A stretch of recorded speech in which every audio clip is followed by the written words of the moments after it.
We come here often, so we shouldn't stand out. Let's sit here. Now, it's up to Vodyanitsa. Let's see how the conversation goes.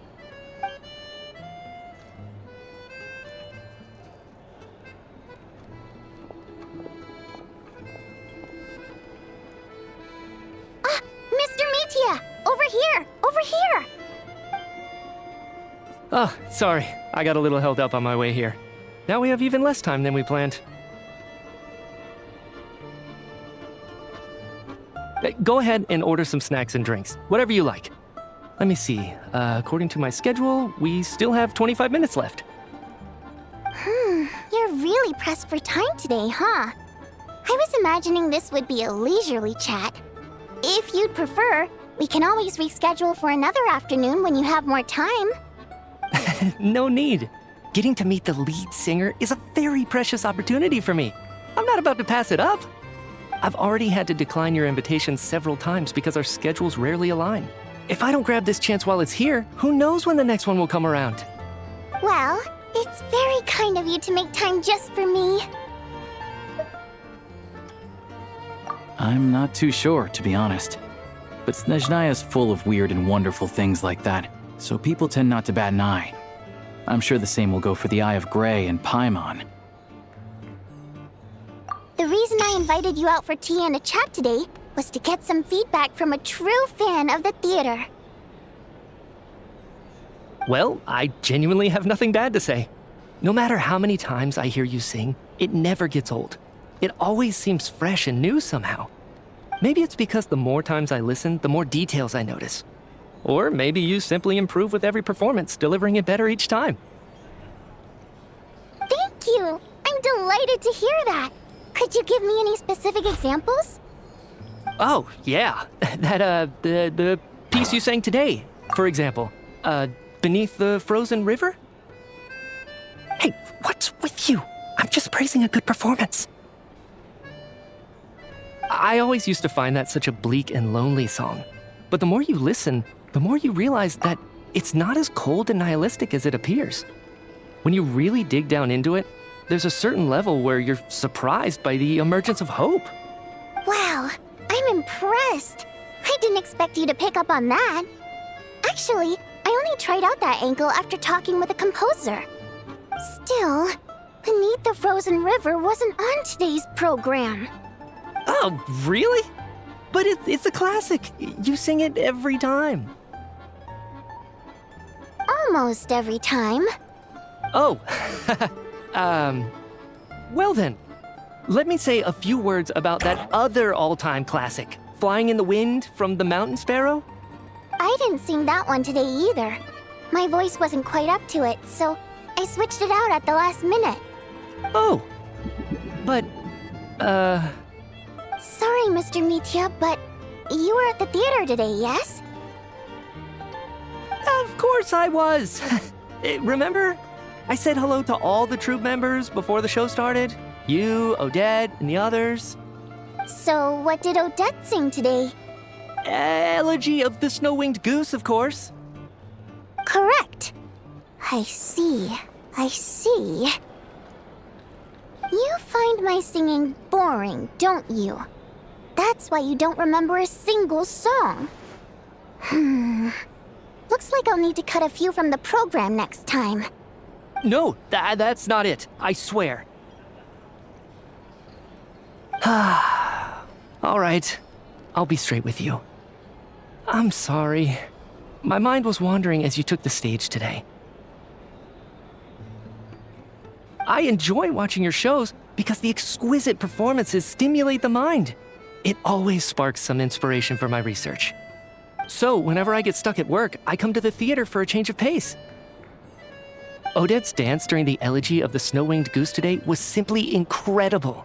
It got me wondering what she's been going through recently. That look of sheer defiance in the face of utter tragedy? It was so inspiring. I started scribbling in my notebook right away. Not that I made a ton of progress in the grand scheme of things, but I still think it was productive. By the time I snapped out of it, the entire show had finished. So what you're saying is, you didn't listen to my singing at all? Unfortunately not. I'm sorry. I don't know which is more disrespectful. The fact that I don't always come for the show itself, or the fact that I missed your performance. Seems like things are getting a little awkward. Mitya just stepped into a conversational minefield. If there's one thing Vodyanitsa doesn't like, it's people who show disrespect for her performance. This meeting was so hard to set up. Don't tell me it's already falling apart.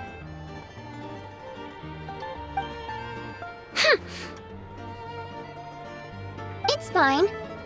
I suppose this is affirming in its own way. At least, it shows that our performance really touches people's hearts, right? Don't let it bother you. It certainly doesn't bother me. She's showing a lot of restraint. Well, I'll be sure to let Odette know how much you adored her performance. Please don't say that. I always love your performances too. It's just that inspiration struck at the wrong time today. I'm usually all ears. I know, I can tell. That's why I value your opinion. I'm sure some people can't stand it when others praise their coworkers right to their face, but not me. No, sir. Fair enough. I still feel kinda bad though. But you know what I really can't stand? People who only show up to the theater to pretend that they're cultured. Makes me sick to my stomach. Oh yeah, 100%. There are too many of those people around. By the time they're walking out the door, they've forgotten all about the show. What's wrong? You look furious. I don't know if you've heard about the boss of the 𝘰𝘏𝘁𝘆 manufacturing plant. He isn't even a theater investor, but he always demands the same privileges as actual investors. Box tickets only, premium drinks, even the right to request specific songs. Well played, Vodyanitsa. Seems like she's harnessing her rage to steer the conversation back on track. Now that you mention it, I've interacted with that guy before. I gotta say, everyone holds him up as an example of a benevolent businessman, but I don't know. I don't see it. Yeah, he couldn't care less about what's happening on stage. He's just there to flaunt his social status. I hate that I have to prepare programs for guys like that. What's the big deal with that factory he runs anyway? I asked around a bit and heard some pretty shocking stories. Sounds like he's just another greedy capitalist. Oh, really? Yep, the things people are saying are pretty damning. Low wages, insanely long working hours, equipment running around the clock. And as if that's not bad enough, he also strictly forbids his employees from giving any kind of interview. Project 𝘬𝘁𝘭 has now been extended so many times, we're at the point where crystal rations for the common folk are barely enough to survive on. Yet he even wants to get his greedy hands on them just to boost his own profits. If the rumors are true, he's in serious violation of the law. Interesting. So you've heard about it too. What? So it's really true? Who knows? I've only heard the same rumors you have. But there's no smoke without fire. The rooster's been coming down on us hard lately, demanding that we track and trace every single batch of crystal. My coworkers in the Department of Energy have been tearing their hair out over it. The rooster? I didn't realize he cared that much. Yeah. Even though there are no restrictions on crystal trading, the poor will wind up freezing to death if we let the rich buy as much as they want. That's clearly unfair.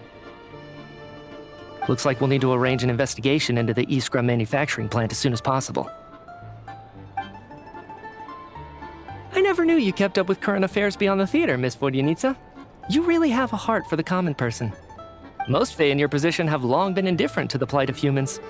Well, those of us who choose to live in human cities are naturally going to pay attention to any significant upheaval.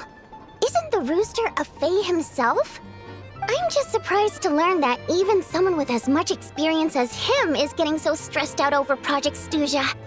What is the end goal of this project anyway? This is it. We're finally going there. I'm sure Mitya can sense on some level that she's fishing for information. But since their conversation is so relaxed, he might just let something slip. It's stressing me out too. If I'd only made better progress with my research, things wouldn't have dragged on this long. Oh, so your work is related to Project 𝘠𝘰𝘅?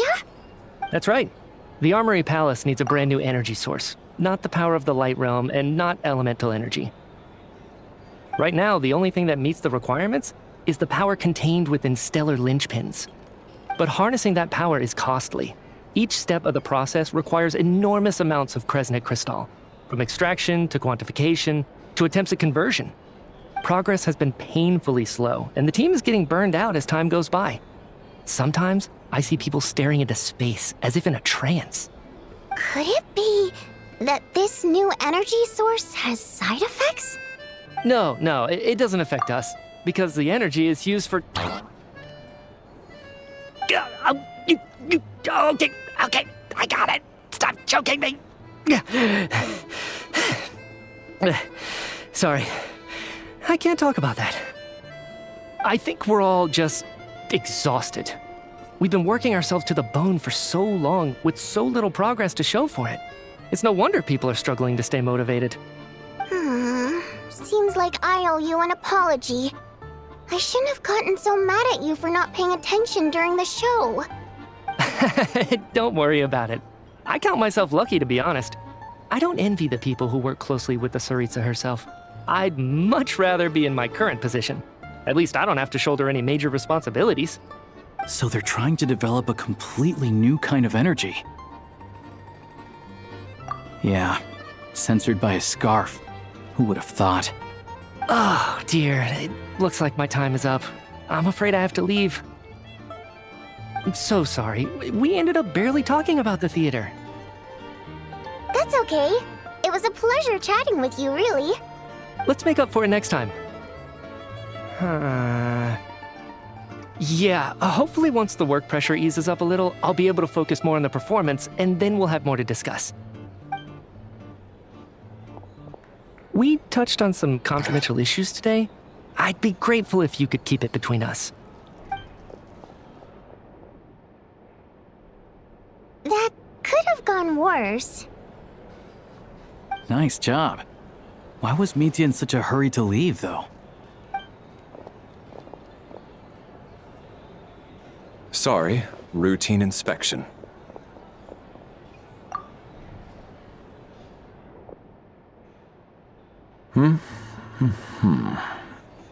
Okay, let's go. So he wasn't rushing to get back to work.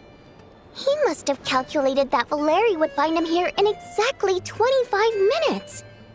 That's frighteningly accurate. One of the main duties of the Special Assignments Battalion is to ensure that important figures stick to their schedules. All right, time for us to get going too. Excuse me, check please. We'll settle our check too, then. Oh, hello there. Mr. Mitya paid the check before leaving. He also asked me to pass on a message. He said it was an honor to share his tea break with Miss Vodyanitsa and her two friends. Wait. So he knew we were here all along? This raises a lot of questions. Did he deliberately mention the new energy source so that we'd overhear it? Maybe his work isn't confidential after all. Maybe the key here is the purpose of this new energy. I guess that's the next thing to look into.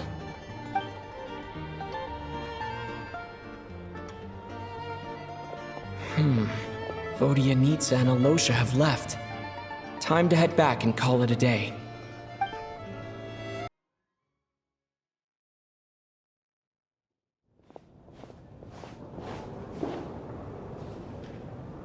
I think I'll leave the 𝘰𝘁𝘁 question until after the show's over. Then I'll go find Odette.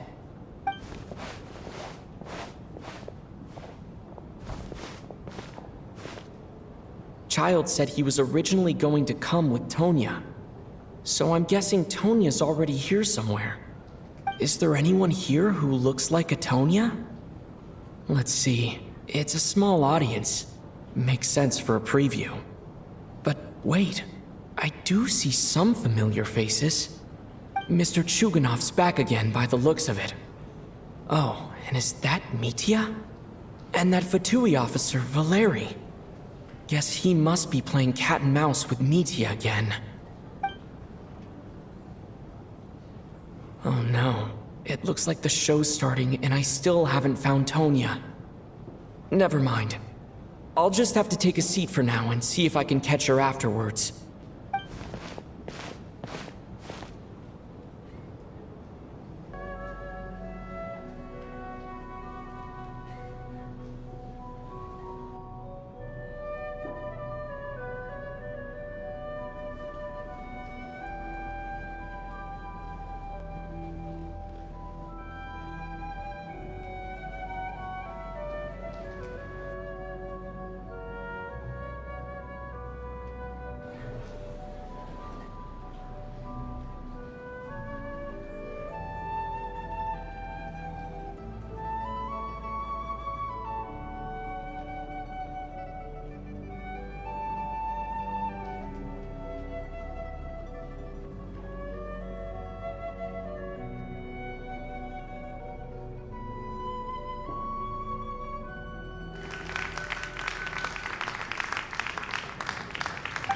Members of the audience, I'm a staff member here at the theater.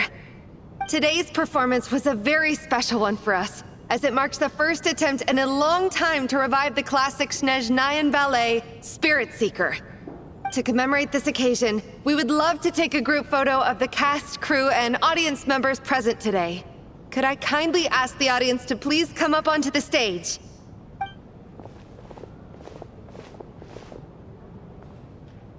All right, everyone, huddle in a little more. Now, look at the camera. 1, 2, 3.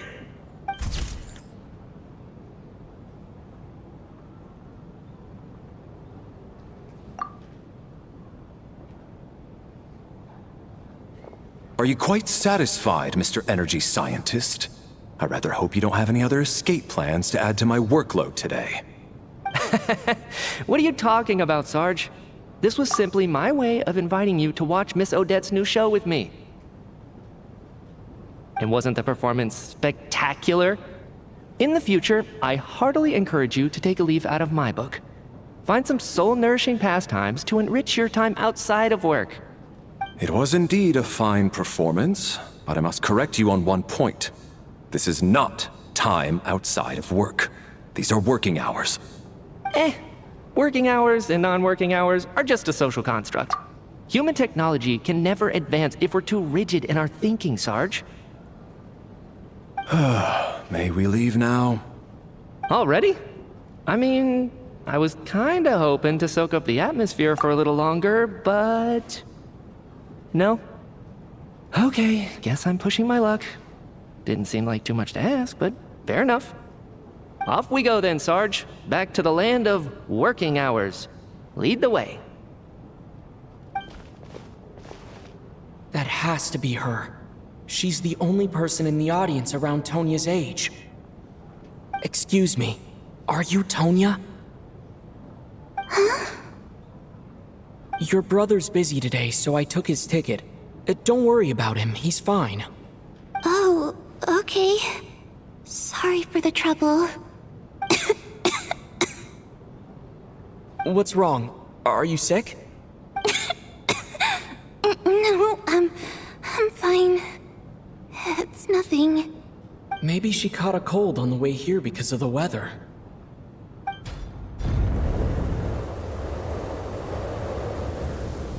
I haven't seen snow like this in a long, long time. It's most unusual. I know. It's completely white out there. You can barely see a thing. I've never seen such heavy snow in my life. Let's wait it out for now. You'd be lucky not to freeze to death in this weather, let alone find your way. Well, look at that. Maybe we shouldn't be in such a rush to get back after all. What do you think? Let's wait and see. Why do you need to take it so seriously? Fate has given us this wonderful chance to take a break. We owe it to ourselves to make the most of it. Come to think of it, there's a small inn not far from here that always keeps plenty of extra blankets on hand for guests. I know the route well. Shall I head over and borrow a few blankets? That way, anyone in a hurry can wrap up warm for the journey back. Just remember to return them next time you're over this way. Sir, there's really no need to go to all that trouble. Hey, it's no trouble at all. Wait here, I'll be right back. What a kind gentleman.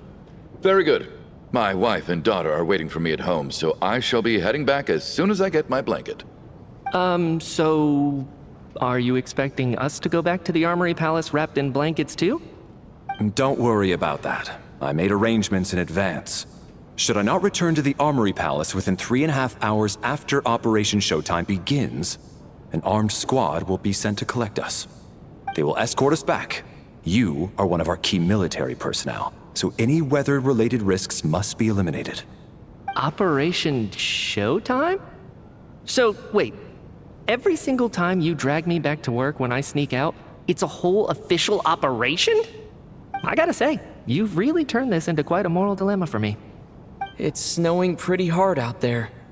I think you should stay here for now. You seem a little under the weather.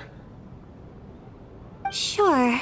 My brother might come pick me up in a bit anyway. Time to get to work. I should head backstage and find Odette. I need to look her in the eye and ask her about 𝘰𝘰𝘁𝘁. Excuse me, are you looking for someone?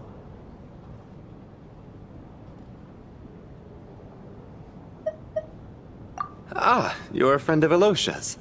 I think he's busy moving props backstage right now. Sorry, but that area is currently off limits to everyone except the cast and crew. Bad timing, I guess. Well, I might as well stick around.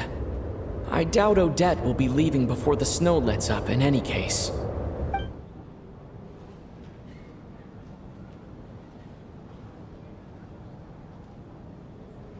What happened to the gentleman who went to fetch the blankets? How has he still not returned? I was thinking the same thing. It's still snowing very hard. Do you think something might have happened to him? Whatever the reason for his delay, I must say I hate nothing more than people who make empty promises and fail to deliver. Well, I have to treat my employees like that on occasion, but that's different.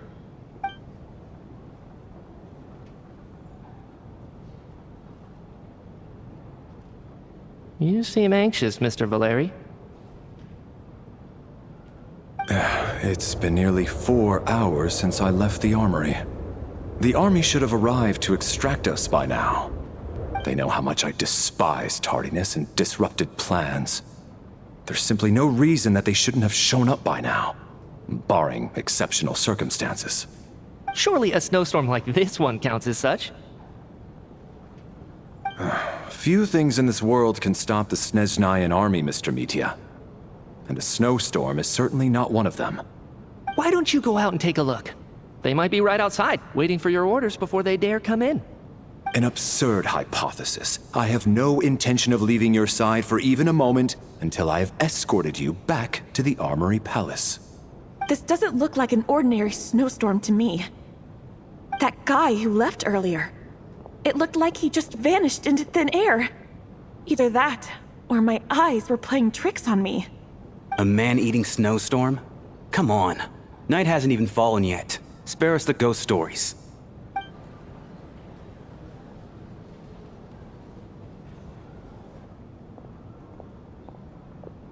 Traveler, didn't know you were coming today. How come you didn't say anything? What is it? Something the matter? Tell me, I can help. Whoa, that's quite a snowstorm out there. I've been working backstage this whole time, so I didn't even notice. No wonder the audience hasn't left yet. Is weather like this rare, even in Snezhnaya? Yeah, snow like this. I'm sure I've seen it out in the wild before, but never in the city. Actually, I take that back. I don't think I've seen snow this bad even in the wild. This is something else. It's not normal. If even Alyosha thinks snow like this isn't normal, could it have anything to do with that monster people have been talking about? We can't stay cooped up here forever. Someone needs to go out and take a look. No need. I have plenty of experience with snowstorms. Besides, I work here while you're an audience member. I should be the one to do it.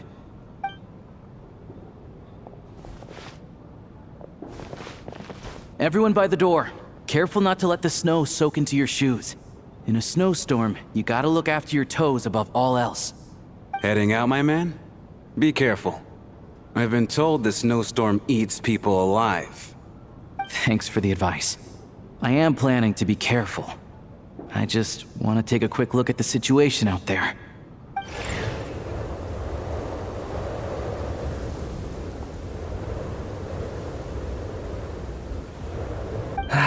This just turned from a minor delay into a major hassle.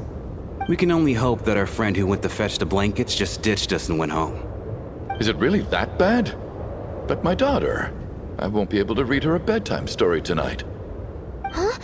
What are you all still doing here? Whoa! It's snowing hard! So now we're stuck here? Oh, this is terrible! Luckily, it was just a dress rehearsal today, so there aren't too many people here. On the bright side, the theater's always well stocked with supplies. If the snow still doesn't let up as we get into the evening, you can spend the night here, everyone. At least, I assume that's alright? Odette? Fine by me. This seems like a sensible backup plan under the circumstances. My thanks to the theater for being so accommodating. What are you staring outside and praying for, my man? You anxious to get home too? Oh, Your Majesty the Tsaritsa, I beg you, please do not let tonight's snowstorm stop. This is a golden opportunity to spend the night under the same roof as the two top stars in all of Snezhnaya. It's a once-in-a-lifetime experience. I think I've changed my mind. Sir, if you so much as look at us funny, you'll be seeing stars in a whole other way. Behave yourself, or you'll be begging for that blizzard. It's getting colder. We need to keep the indoor temperature up. Close the door and lock it tight. Let's head somewhere warmer.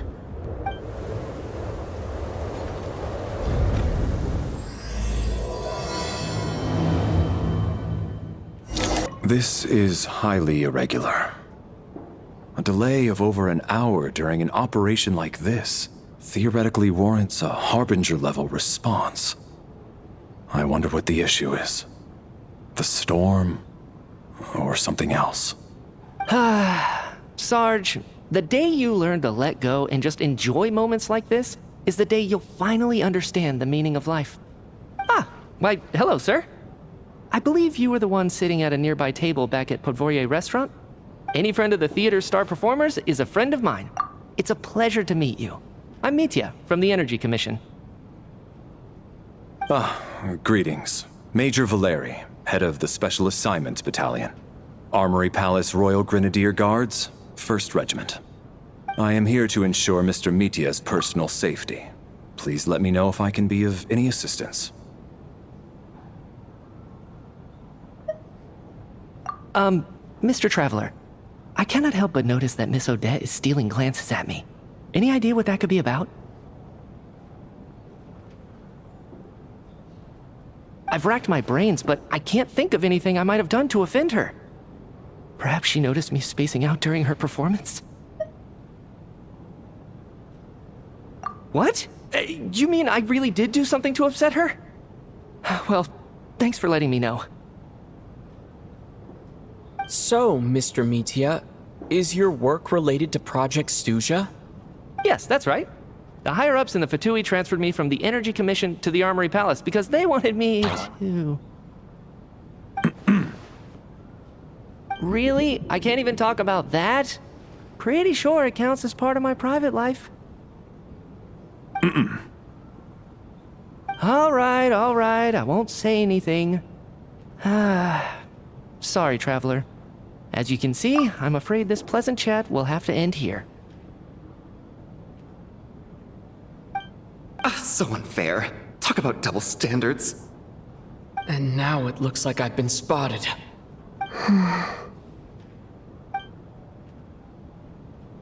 You know Mitya too? No, I don't. I just have a feeling that he might be dangerous.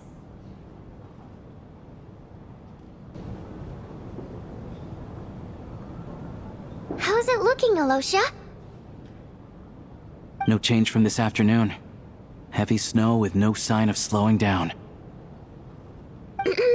May I have your attention, please?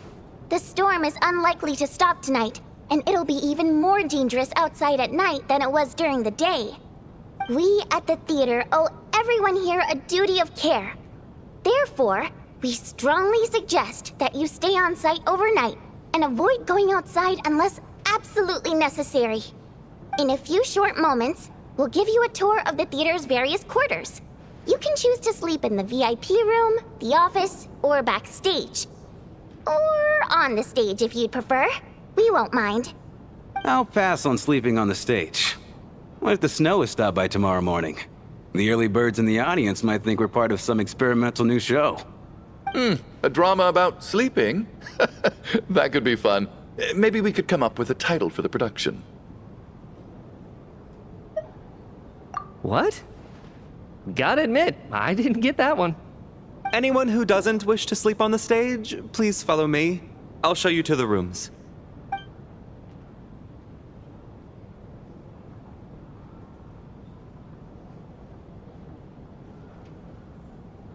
I guess I'll call it a night. Though I feel like I won't sleep very well without Paimon here. I'm sure she'll be worried that I haven't made it back yet. But as long as she looks out the window, she'll probably realize what's holding me up. I wonder if she's feeling any better yet. At least she hasn't been getting any worse. Still, I should try and get back first thing tomorrow morning.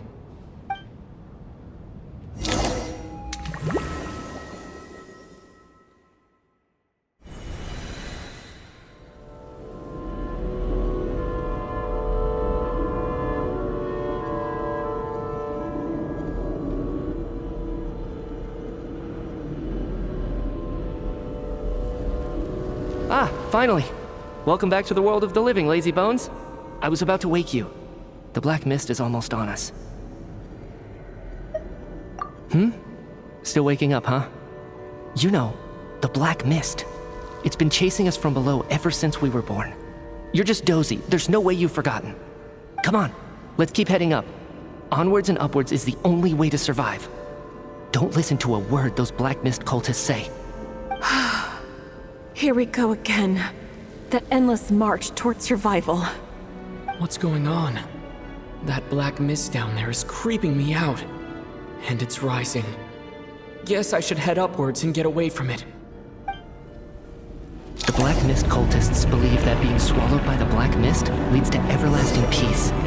But if you ask me, they're just lying to themselves. We're the only heretics left. The only ones who refuse to give in. We have to keep going. But how do you actually know that they're wrong?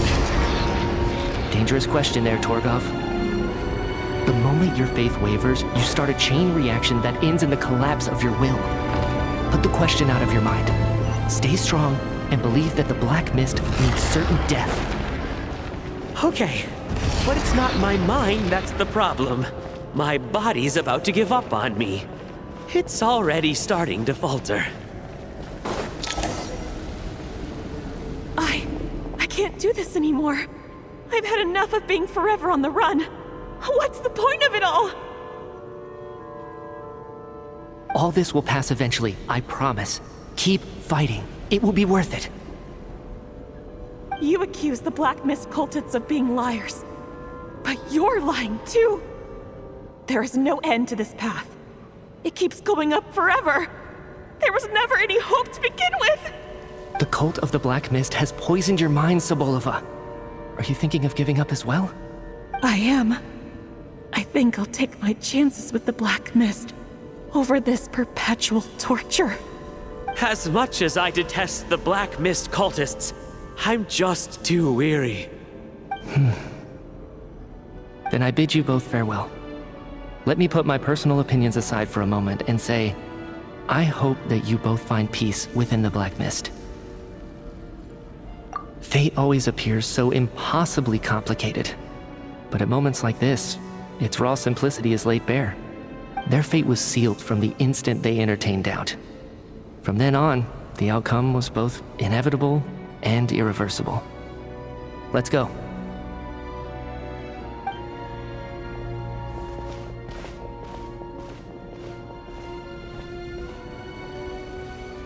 𝘠𝘏 and 𝘶𝘶𝘏 are gone.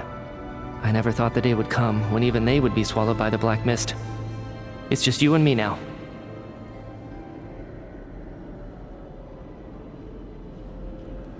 Yes, it looks like it's satisfied. For now. This happens from time to time, but it won't be long before the Black Mist starts chasing survivors once again. No one knows how to stop its advance for good. Well, we should make the most of the precious moments of rest that those two bought for us.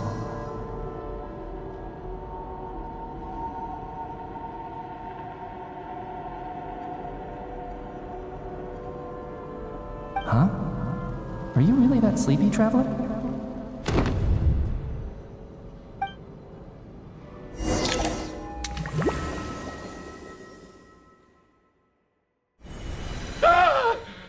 Help! Somebody, come quick! What is it, 𝘁𝘁𝘁𝘁? What's wrong? Huh? Is it morning already? What's all the commotion? Sounds like it's coming from next door. I should check and see what's going on.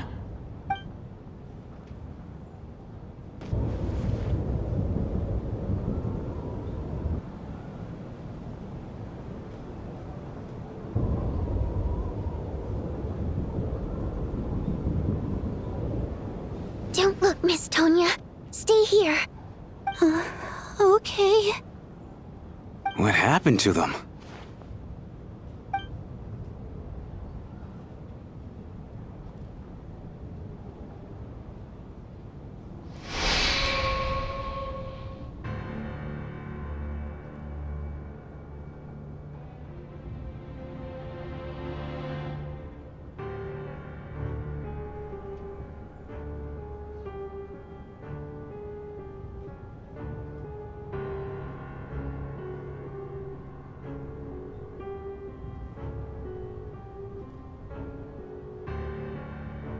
These two people have passed away.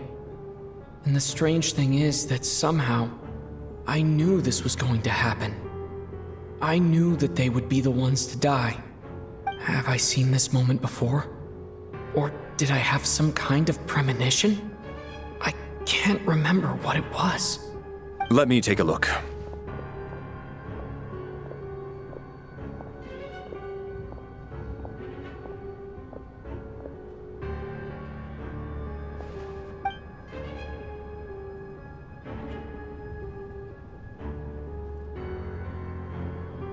No vital signs in either of them.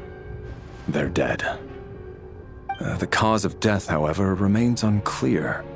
No wounds on the bodies, no signs of a struggle, and no skin discoloration caused by the buildup of toxins. But just last night, they were chatting and joking away. This is so sudden. Could they have had pre-existing medical conditions? Even then, the odds of them both dying of sudden complications on the same night are extremely low. It's hard to believe that they died of natural causes, nor does this appear to be a suicide. Who was the first to discover the bodies? It was me. But these deaths have nothing to do with me, officer. I got up early because I wanted to see if the snow had stopped. Then I noticed that the door to this room was open, and it looked like there was a man and woman inside. I just went over to see what was going on. I had no idea they were... I can corroborate this. I was doing my morning exercises near the stage. When I saw Mr. 𝘁𝘁𝘁𝘁 heading this way, I followed him. I can also confirm that I didn't see a single person approach that room before him. The snowstorm was raging all night, and it's still going now.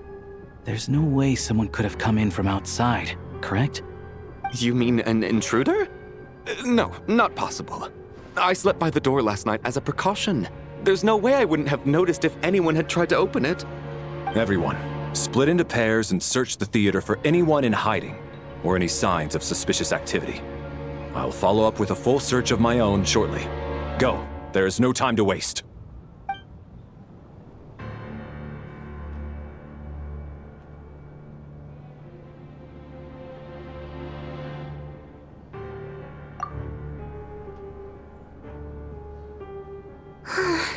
Nothing on your end either? Backstage is clear. No signs of suspicious activity. We checked the basement. Also clear. I don't think there's anywhere here that a living person could hide. Are we certain that the theater doesn't have a back door? Or any tunnel or passageway wide enough for a person to fit through? No, there's nothing like that. If people were sneaking in through some secret tunnel to avoid buying a ticket, we'd have sealed it off ages ago. I also checked the windows. All of them are locked from the inside, and there's no sign of anyone entering or leaving. It sounds like we can safely rule out the intruder theory. If anyone came in during the night in this weather, there'd be no way for them to avoid leaving footprints or water stains. This can only mean one thing. It's like one of those murder mysteries you see in novels and plays, isn't it? The ones where the killer is one of us. We can't quite jump to that conclusion just yet. Could he be right? It's hard to imagine something like that happening in real life. Set in a theater during a snowstorm, a murder takes place, and the killer is among us. It's such a classic trope that it seems unbelievable. Looking at who the killer targeted, and the clean entry and exit, it all adds up. I know what this is. It's obvious now that I think about it. What is? What have you figured out? Both victims were wealthy, well-known local merchants. And the door was deliberately left open so I would discover the bodies and witness the crime scene first thing in the morning. Such ruthless methods. This was your doing, wasn't it, 𝘰𝘰𝘁𝘁? 𝘰𝘰𝘁𝘁? You mean 𝘰𝘰𝘁 is among us? And he's the killer? 𝘰𝘰𝘁. I know this code name. Member of the 𝘰𝘰𝘁𝘆, anti-Project 𝘬𝘰𝘭. Always works alone. I've read the case files at the Armory Palace. Walk me through your reasoning, Mr. Chuganov. What do you know about 𝘰𝘰𝘁𝘁?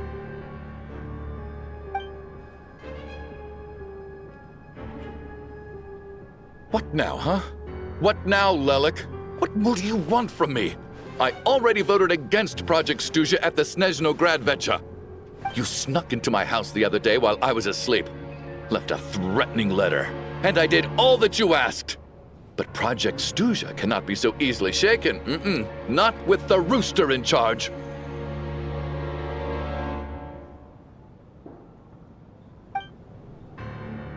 So he really was threatened by 𝘰𝘰𝘁𝘁. That makes sense. And now you're resorting to murder to threaten me. Isn't that right? I knew it. The 𝘰𝘁𝘁 despises the rich. The lives of the wealthy are but refuse in your eyes.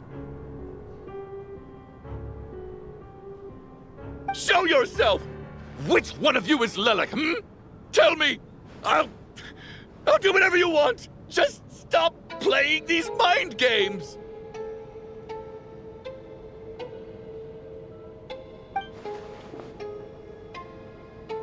Was this really 𝘰𝘰𝘁𝑗's doing? Would Odette really do something like this? If Odette really is 𝘰𝘰𝘁𝑗, this seems out of character. But then again, how well do I really know her? I'm probably the only one here with a compelling theory about 𝘰𝘰𝘁𝑗's true identity. But if I reveal it now, I'll be putting Odette in the line of fire. What should I do? I don't think it's likely that 𝘰𝘰𝘁𝑗 killed anyone. At least from the stories I've heard, he's never killed anyone before. And his name has never come up in connection with any murder cases. Besides, even if 𝘰𝘰𝘁𝑗 did want to threaten you, why resort to such an extreme and roundabout method? It's not his style at all. Vodyanitsa doesn't know that 𝘰𝘰𝘁𝑗 might be Odette, but her assessment is pretty much identical to mine. Miss Vodyanitsa, Why do you suddenly feel the need to speak in 𝗏𝗏𝗏's defense? Defense? Oh, no, it's just... I'm worried that we're jumping to conclusions here, so I wanted to share my point of view. Also, I don't think the 𝗏𝘁𝘆𝘁 is as bad as you're making it out to be.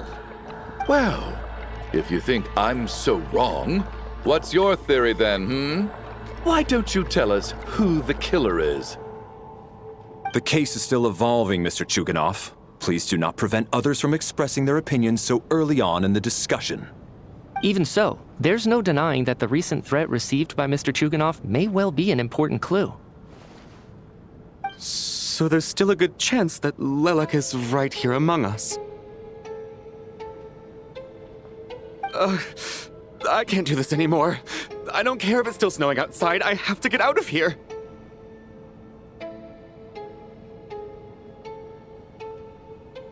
Whoa, take a beat. We all know it's far too dangerous out there. Even the soldiers couldn't get to us. Go out that door, and you might not live to tell the tale. And whoever this 𝗏𝗏𝗏 is, they're surely not going to murder anyone in broad daylight. Be sensible, my man. You're safer inside. As much as I regret having to say this, I'd like everyone to cooperate and refrain from exiting the premises until further notice. Because as things stand, every one of us is now a suspect. Unless anyone has further information to share, let's adjourn for now. Feel free to keep searching for clues, but make sure you don't go off alone. You seem to be very comfortable taking charge, Major. You took the reins as soon as things went south. I simply made an executive decision that someone needed to take control of the situation on the military's behalf. Does this offend you? No, quite the opposite. We feel much safer for it. By the way, what does Major mean exactly? Is it a pretty high rank?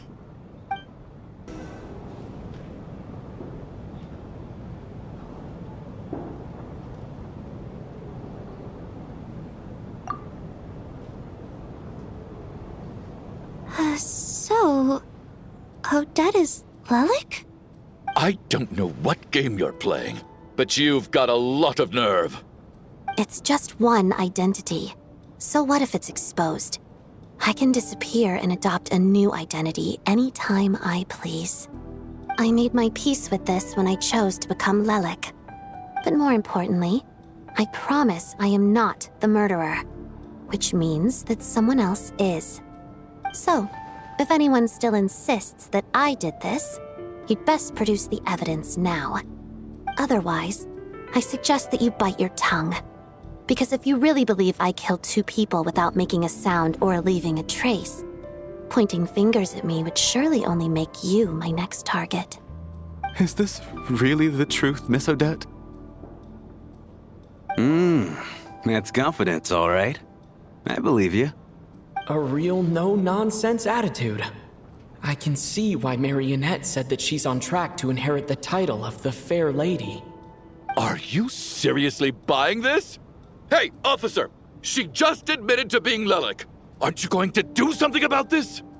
I do have one question, Miss Odette. Why have you chosen this moment to come forward and reveal your identity? If I didn't say anything, everyone would be focusing all their efforts on finding 𝗏𝗏𝗏𝗏. And that is exactly what the real culprit wants. I don't want to be the scapegoat who lets the murderer get away with this crime. Despite all the accusations, she made the smart choice. A remarkable display of rational thinking under pressure. Clearly, Odette's talent extends far beyond the art of dance. She thought so far ahead. Ugh, why do I always feel like I'm one step behind her in everything? You've convinced me. Dealing with the murder case remains the top priority right now. Let's put the name 𝗏𝗏𝗏𝗏 and all related incidents aside until further notice. Nevertheless, the group still considers you the prime suspect. I assume you have no quarrel with that, Miss Odette? I understand. You're welcome to keep an eye on me around the clock. I have no objections. Mr. Chuganov? For my wife and daughter's sake, I'll let you off the hook for now. But don't think you're forgiven for breaking into my house and threatening me. Just wait till we get out of here, 𝘮𝘮𝘁. We'll settle the score then.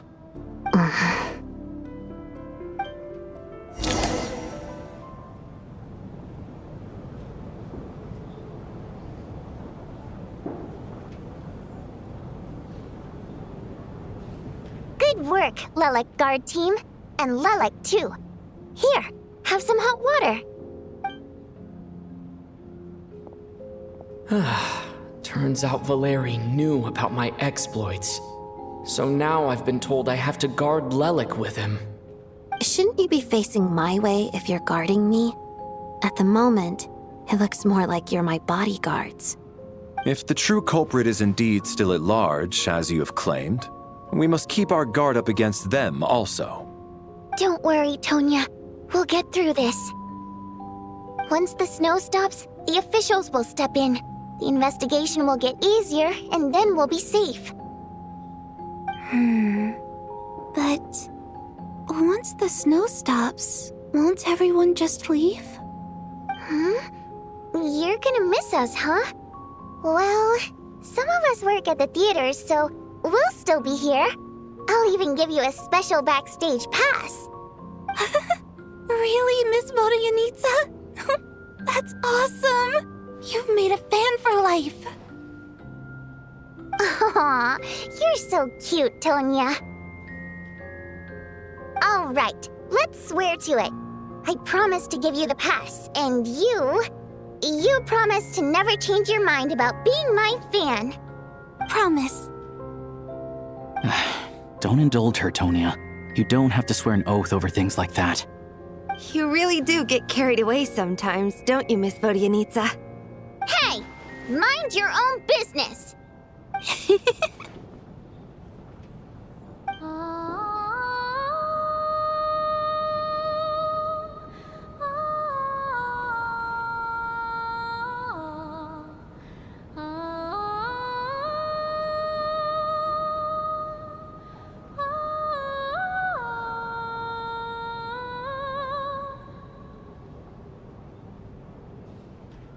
Don't be nervous, Miss Water-Imp. Everyone's here. There's nothing to be afraid of. Excuse me? Do I look nervous? Don't be ridiculous. No.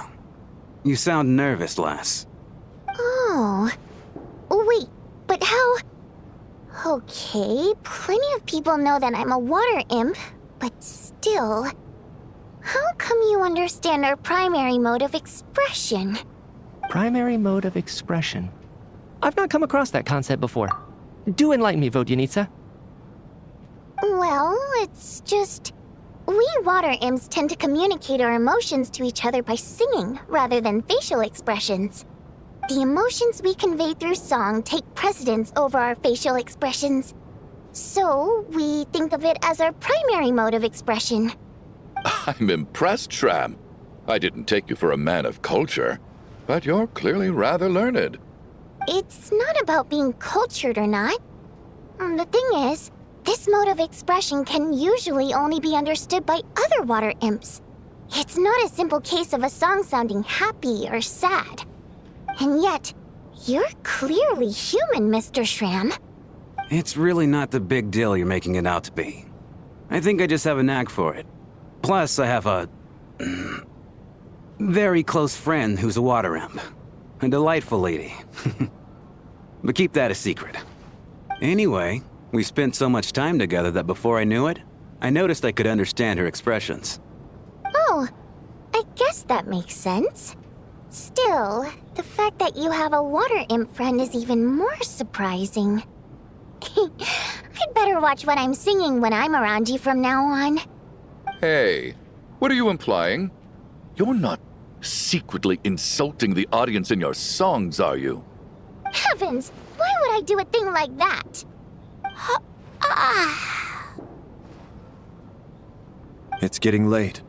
We should discuss our sleeping arrangements for tonight. To guard against the killer, someone needs to keep watch.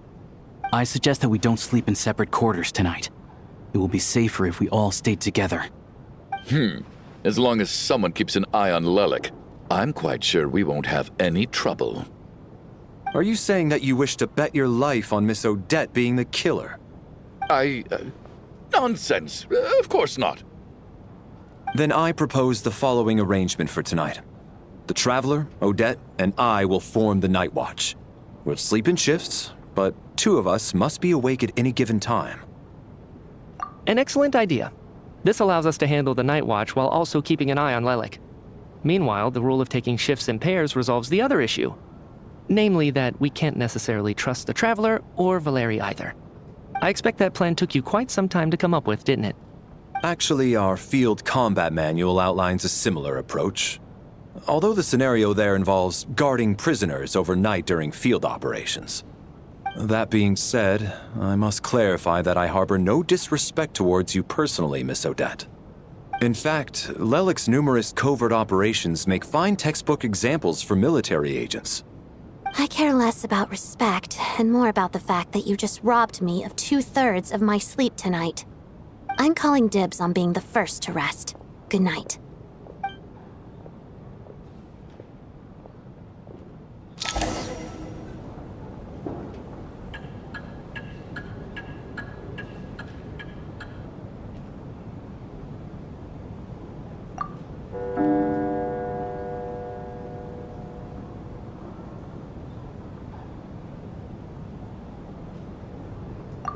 It's almost time.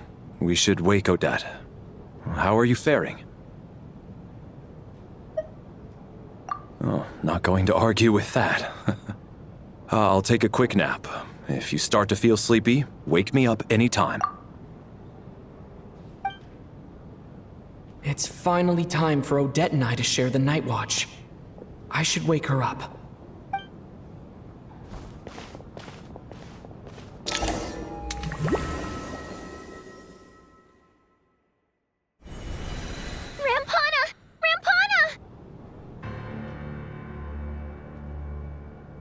Is that Vodyanitsa's voice? What happened? Coolish, wake up! Please wake up!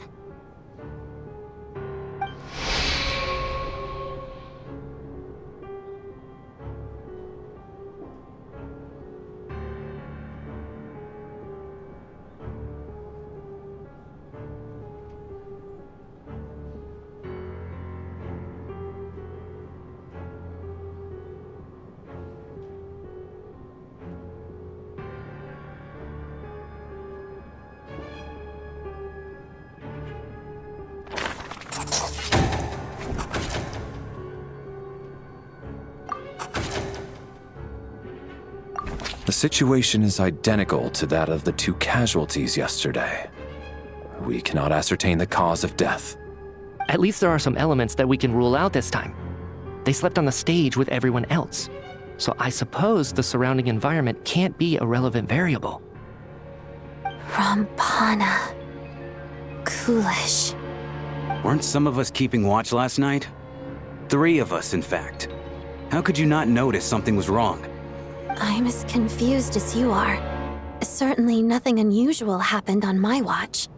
Likewise, and from what I've observed so far, both Miss Odette and the Traveler can be trusted. To be honest, I didn't get a wink of sleep last night. I couldn't help but think I was the target, so I just laid there with my eyes closed. I heard the Traveler and Lelek chatting, but otherwise I don't recall hearing any commotion during the night. Me too. I didn't want to wake everyone up, so I was concentrating hard, trying not to cough. I hardly slept at all. If anything had happened, I'm sure I would have noticed. Then, what could possibly be causing this? Once was bad enough. I can't believe it happened again. I worked closely with Rampana and Coolish for so long.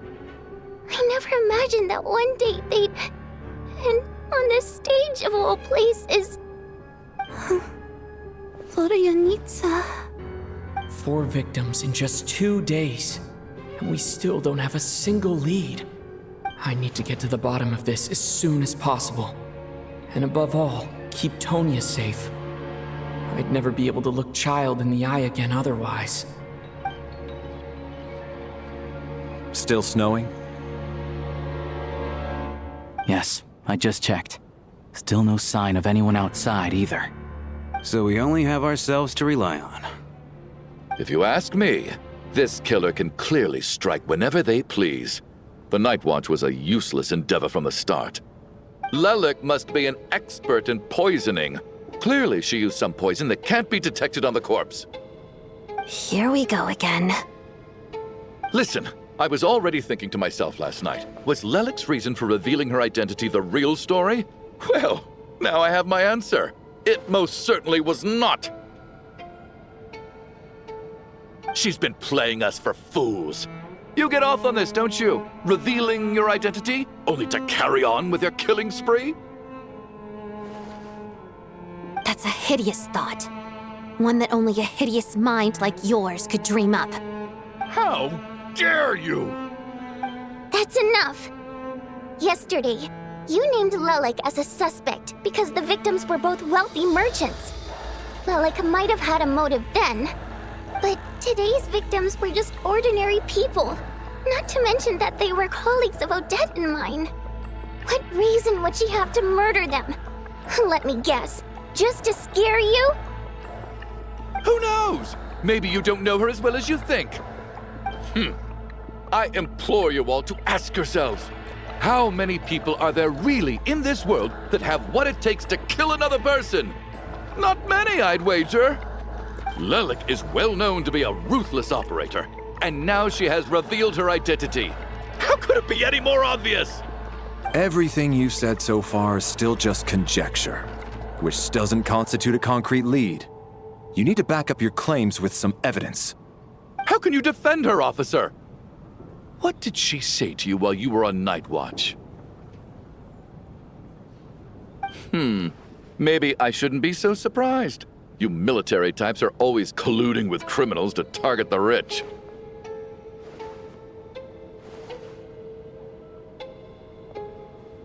All so you can get your grubby paws on our hard-earned fortunes, then tell us to fall in line. The 𝘬𝘁𝑚, the 𝘠𝘰𝘁, and the 𝘠𝘁𝑚. Thugs, the lot of you!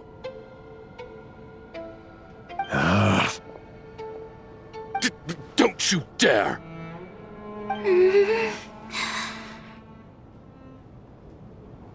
Sir, but you were the one who told us not to stop other people from expressing their opinions yesterday. 4 people have already died. Only yesterday I was chatting with Mr. 𝘠𝘁𝑚. Then we woke up in the morning and he's... Turning against one another is the last thing we should be doing right now. Little girl. Even if Mr. 𝘐𝘐𝑚 is a puffed-up, pig-headed windbag who doesn't have a clue what he's talking about, he's still one of the victims here, isn't he?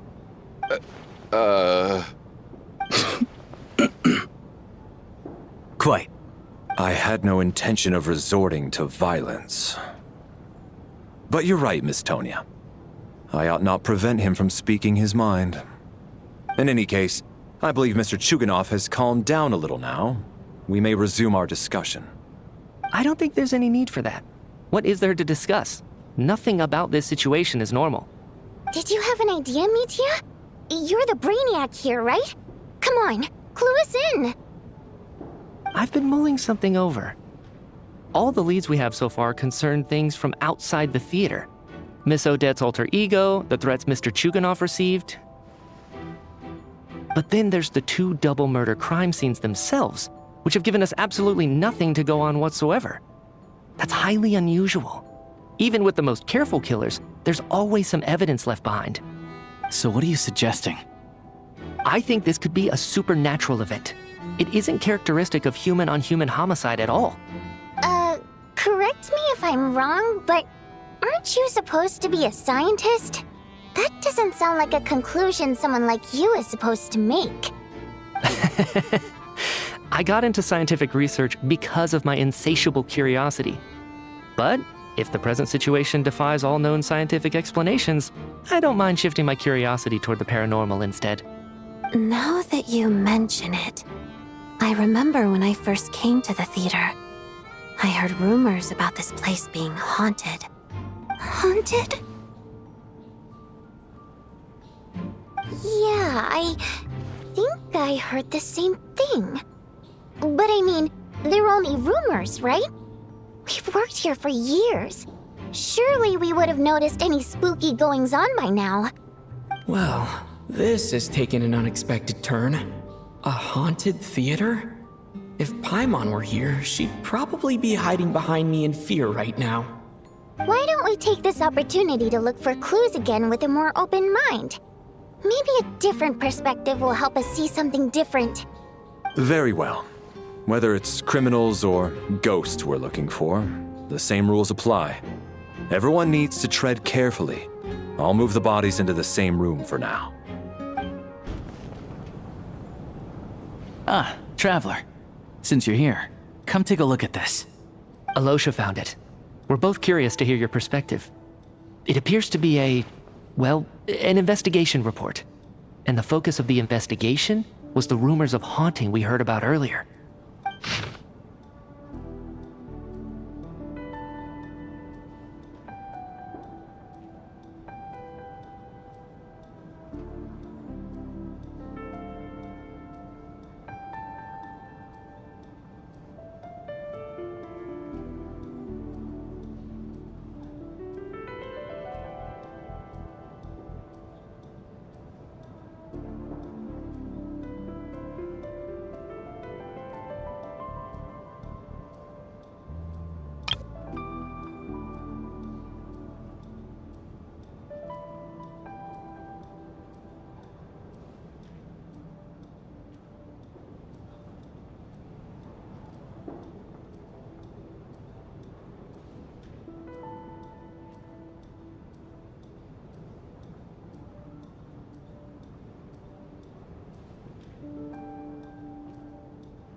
An investigation report, huh?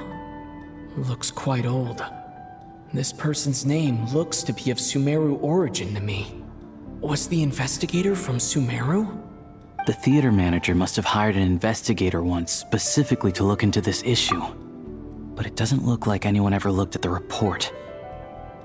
Presumably, the manager wanted to know if the supposed haunting was dangerous while also being fearful of word getting out in case it affected the theater's business.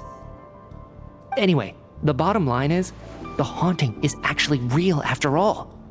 It's caused by an obstruction in the ley lines. Is there any chance this is the key to finally making some progress with the murder cases? Ley line problems are pretty unexceptional to me by this point. And while it certainly offers an explanation for the ghosts, it's hard to imagine what connection it could have to these two murder cases. Some of the language that appears at the very end of the report caught my eye. Angel civilization, ley line renovation? My area of research doesn't touch on any of that, so it's completely outside of my wheelhouse. Huh? A piece of paper just fell out from the report. It landed right by your feet.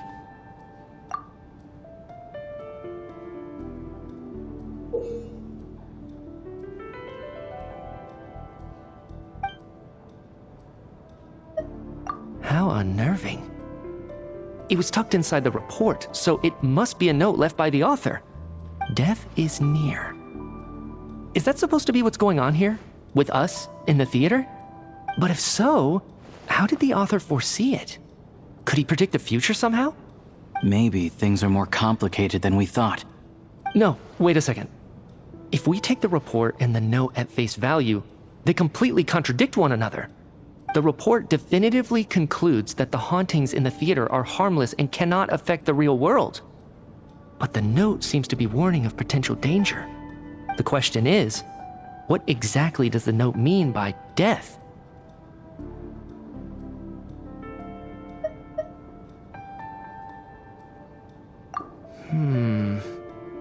The various ways we could interpret this keyword lead in completely different directions. Let's pause our analysis here for now. I think we need more information. The question is, what exactly does the note mean by death?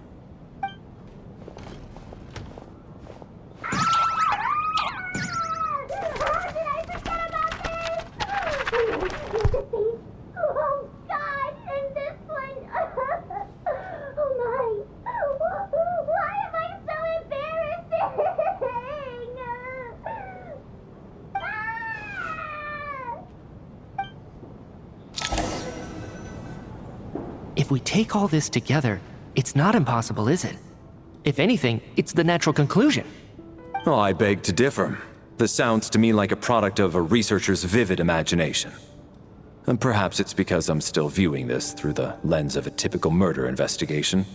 But still, I'm struggling to be persuaded by your theory. Does it really sound that far-fetched? Alright, well, let's treat that as speculation for now. I do agree with what you've said, so let's go with your idea for now. Good. Okay, now that we finally have some meaningful leads, I think it's time to reconvene. Let's get the others.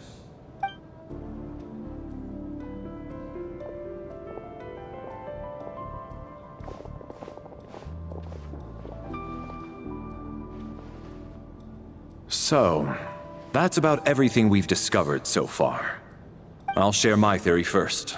Based on what we've learned from the logbook, I believe the extra person among us is most likely the killer. If the killer had simply bought a ticket, it would have greatly increased the risk of their identity being exposed. I expect he or she either hid in the theater ahead of time, or found a way to slip past the ticket inspection. They then blended in with the group and waited for an opportunity to strike. What about the note found in the investigation report? Any thoughts on how that fits in? The killer may have simply planted it there as some sort of sick joke. I've seen my fair share of psychopathic killers. They love playing cryptic mind games. So, it has nothing to do with the haunting of the theater after all. This theory makes sense to me. If we have an audience member unaccounted for, chances are they didn't come here to watch the show. Could it really be that simple? So, in other words, all we have to do is find out who got in here without a ticket, and all our problems will be solved? Then let me make one thing clear. All the theater staff should be well aware that I came here for the rehearsal legitimately, yes? There's no way I'm the one who didn't have a ticket. It's true. I hear you used every trick in the book to get a hold of that ticket, too. Everything short of throwing a temper tantrum and rolling around on the floor at the entrance. I most certainly did not degrade myself in such a way. Probably a stupid question, but I might as well ask. Did anyone here get in without having their ticket checked? Hmm? Guess it was naive of me to expect them to just admit to it. Especially after the unprompted Lelic reveal. Once was already a miracle. Twice would be unfathomable.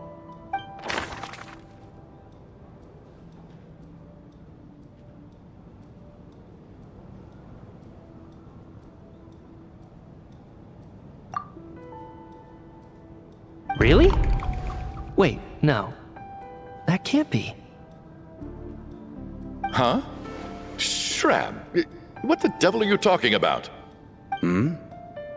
Why is everyone looking at me like that? Surely you can understand where I'm coming from. Delicate times? Factions? Yes? You know, the Civil War. Last time I checked, the Fae and the humans were still at each other's throats. If I'm not mistaken, the last significant civil war in Snezhnayan history was over 400 years ago, when Her Majesty the 𝘬𝘰𝘳 had just taken the throne and was consolidating her reign. What do you mean, 400 years ago? What's going on here? Is Sh.R.A.M. from the past? All right, Mr. Mitya, you win this round. As far-fetched as it is, it appears that your theory may be correct. I'm just as amazed as you are. I didn't even believe it myself, to be honest. Is someone going to explain what's going on here?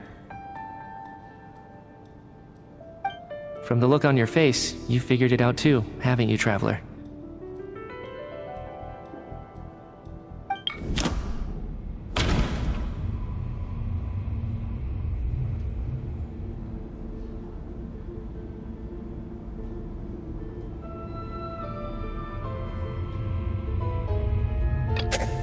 That seems to be the case. Sh.R.A.M.'s the extra person, but there's no way of learning his identity from this clue.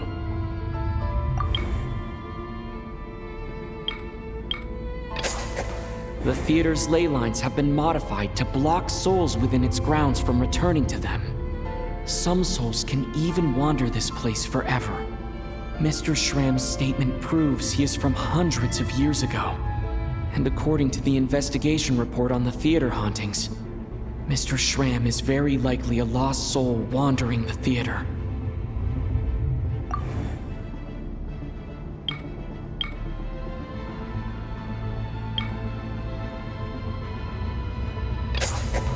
For some unknown reason, the soul that has been wandering the theater due to the ley line issues has joined our group and blended in. Yeah, that must be the immediate reason why the ticket count doesn't match the number of people present.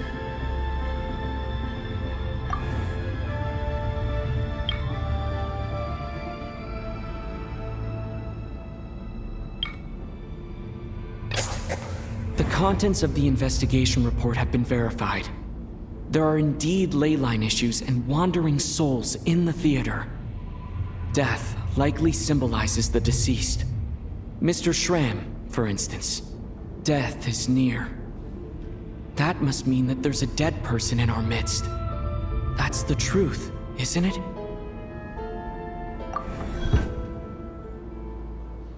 Yeah, the logic is clear now.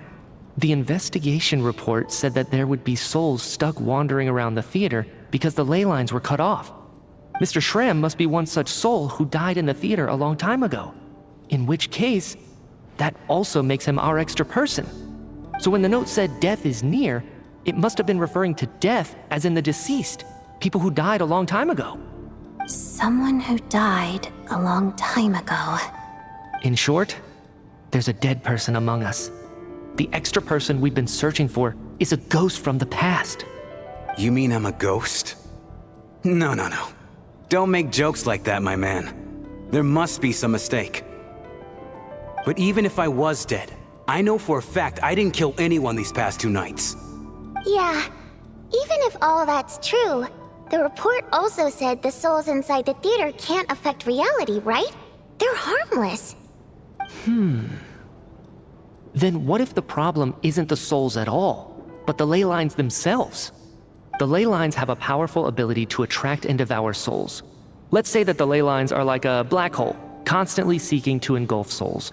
But the souls that don't want to return are trying to avoid being sucked in. Why does this analogy sound so familiar? What happens when the black hole can't achieve its goal? I'm only speculating here, but what if it ended up swallowing innocent souls by mistake, or intentionally taking other souls to compensate? That could explain why we weren't able to determine a cause of death. If you're right, and their souls were devoured by the ley lines, it does make some sense. It does seem to explain a lot of the things we couldn't make sense of. Does that mean it's true? Except there's no concrete evidence. Mitya is relying on a lot of logical leaps. Still, it seems like the best explanation we have under the circumstances. Alright, so how could Sh.R.A.M. not know that he's dead? Seems a little unlikely that he hasn't noticed anything unusual even after several days interacting with us. On the contrary, it's perfectly normal for a soul to wander the theater for centuries without questioning their existence or reason for being there. It's simply what's natural for them.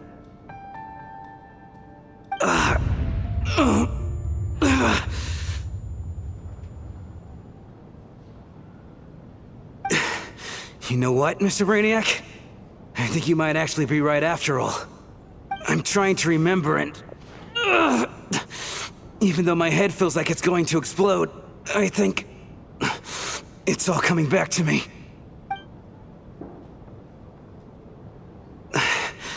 I was the one who didn't want to remember my own death, so I forced myself to forget.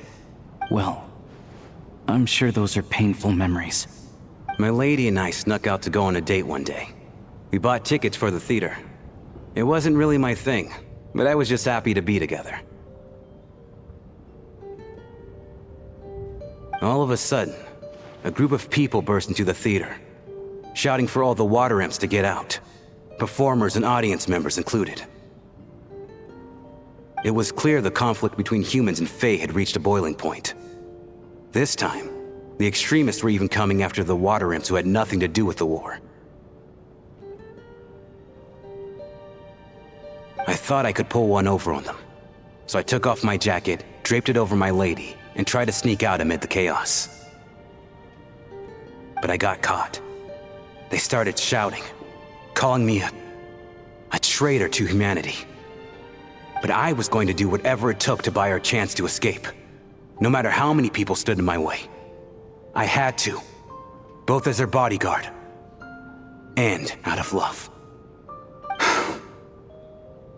It's all right, friend. You can stop there if you want. You don't need to dig all that up again. It's just... even now, I'm still struggling to accept the truth. How could I be dead? I'm sorry, everyone. If I'd known I was a dead man walking, I wouldn't have dragged you down with me. If I'm the cause of all this death, then punish me however you see fit. But, Mr. Shroom... No. I refuse to be a burden. I know what I have to do. You said I've been wandering the theater for centuries, right?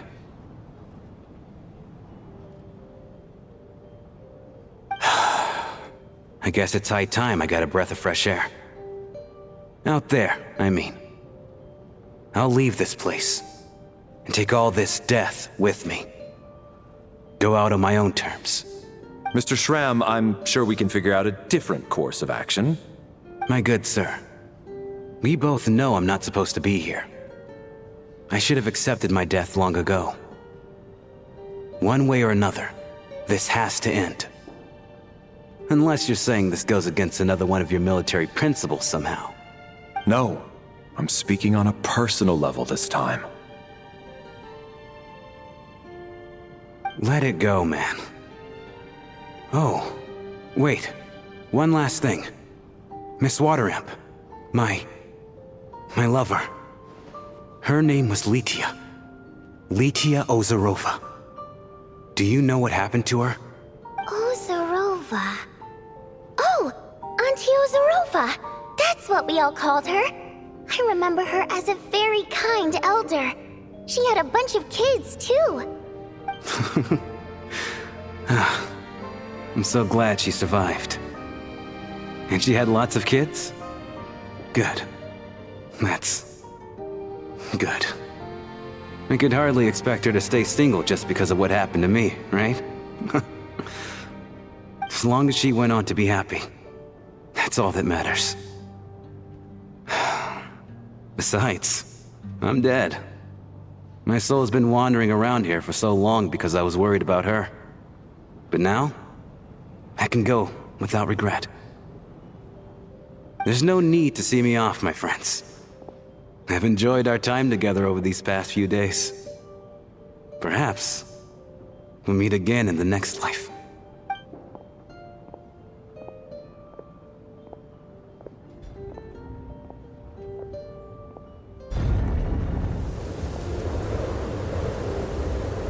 Take care, my man.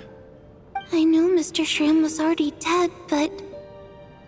I still feel so sad.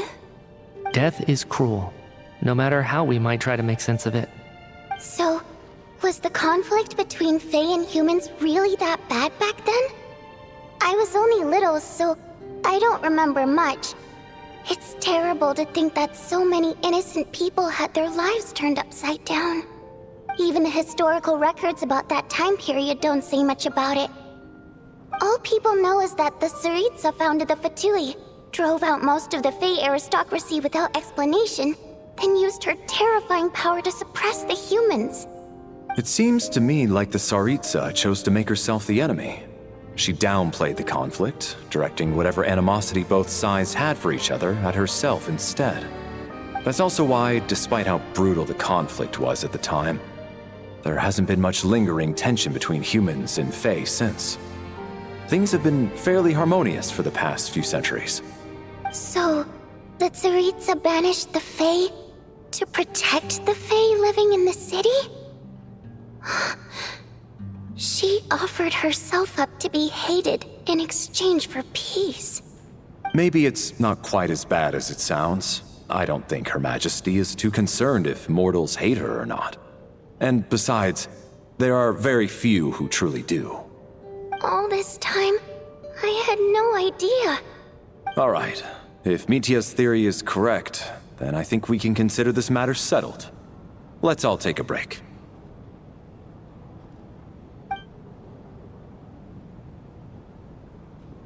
Ugh, if only this blasted storm wasn't still raging on.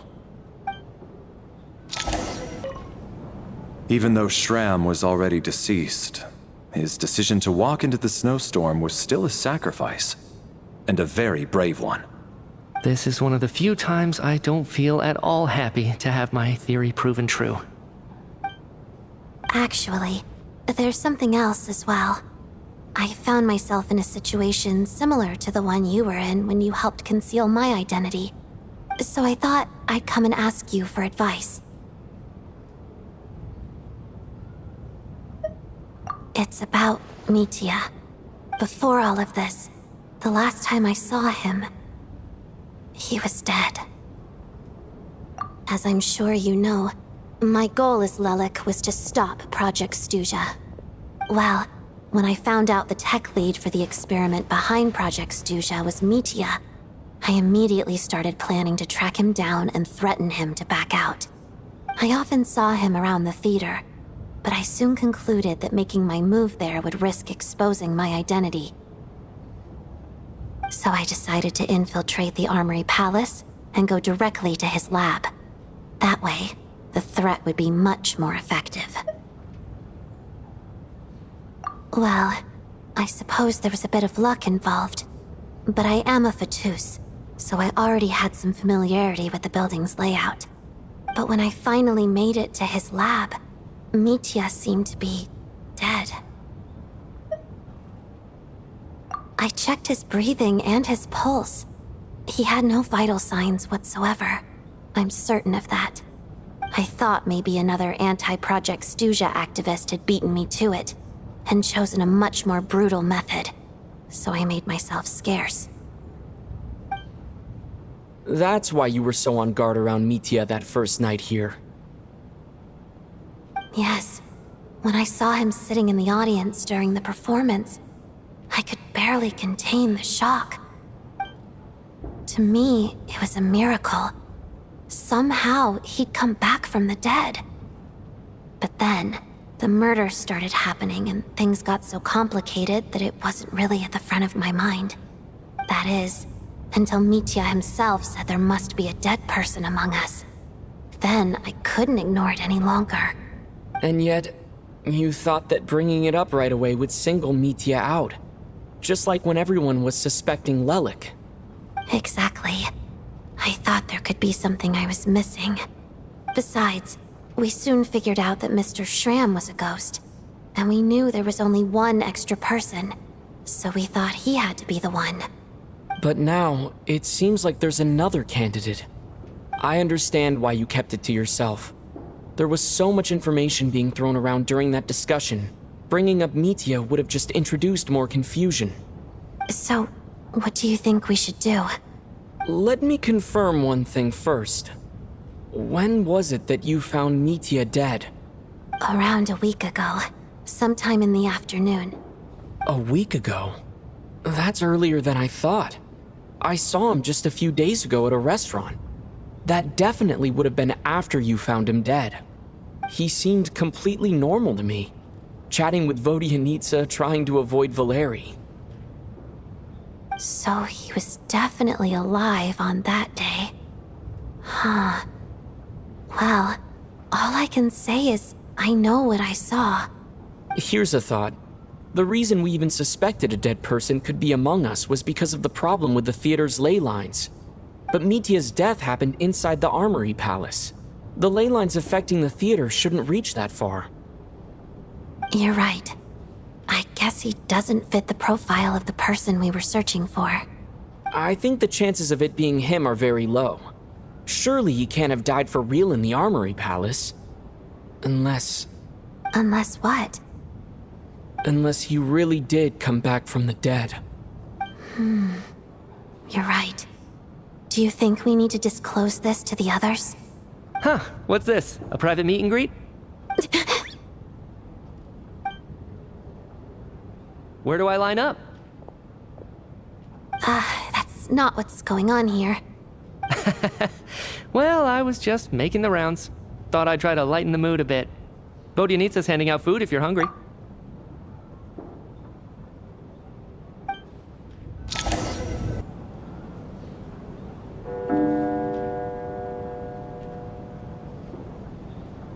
What is going on with this storm? Could it be connected to that monster that just arrived in Snezhnaya? I almost hope it is. Her Majesty the Tsaritsa left to vanquish that beast herself. We just need to wait for her triumphant return. Do you think people still feel the cold after they die? I'm wondering about Shram. Oh, maybe we should have given him a coat before he went out there. Death itself is cold, isn't it? I'm sure the storm will embrace him. Well, I hope he has a safe journey. I'm going to miss him, I think. It's not like we can blame him for Rampana and Kulish's deaths. Thinking back on it, we barely made it out alive ourselves. Once we get out of here, how are we going to explain what happened to their families?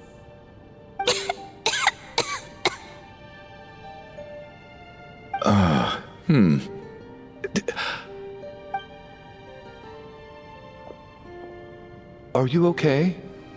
Here, take this. I've never used it.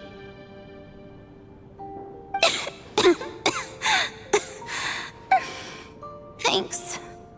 Look who's Mr. Nice Guy all of a sudden. Is it because Tonya stood up for you this morning? At least you know how to return a favor. Yeah, without Tonya, who knows how badly he would have been hurt. I told you already, I never intended to resort to violence. Duh, bunch of rascals. Little girl? I was rather surprised when you spoke up for me this morning. I didn't think I had many admirers here, so, thank you. Oh, no need to thank me. I said some bad stuff about you too. I've been, too embarrassed to admit it, but, you remind me a lot of my daughter. So kind to everyone, but never lets her old man off the hook. Unless my wife and I are having a fight, then she's always on my side. Especially when she was little. Every time I took her out...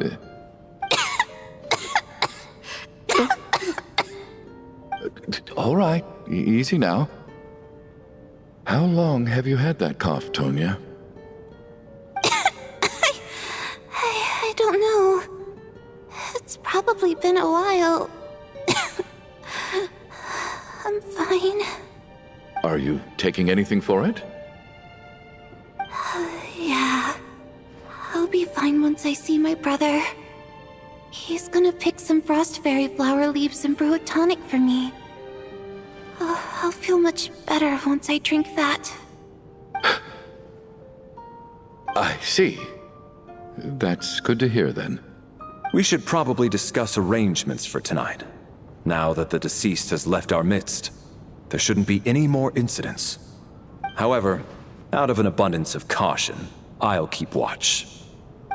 Shouldn't we take shifts? I can take one if needed. No need. I managed to get a nap in earlier, so I have plenty of energy right now. After all the tension of the past few days, everyone else should just focus on getting a good night's sleep.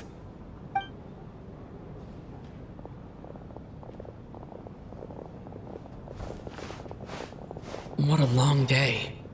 This whole situation turned out to be way more complicated than I expected. But Valeri's right. I should just try to calm down and get some rest. The last thing I want is to give myself nightmares.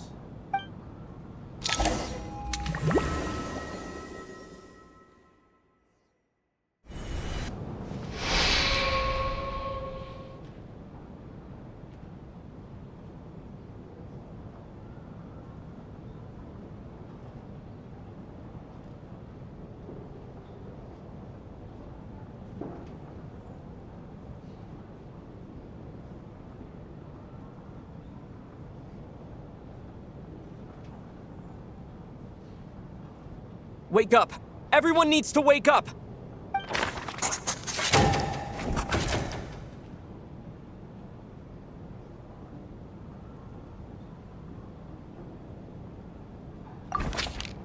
Just like the last 2 nights. No clear cause of death. I've been a real thorn in your side, haven't I, Mr. Valeriy? Now you can rest in peace. But for me, life will be all the duller for not having to run away from you, my friend. How's Tonya? Is she okay? I just checked on her, and it doesn't seem like anything serious. She's just exhausted from the past couple of days, and she's still recovering from her illness. We should let her sleep a bit longer. That means Valeriy was the only one who died last night. If Valeriy was awake and keeping watch, it would have been impossible to kill him without waking everyone else up. That much is certain. This is so frustrating. Why has nothing changed since yesterday? I thought we already dealt with the dead person causing all this. Actually, one thing has changed. There's only 1 victim this time, not 2. Does that mean...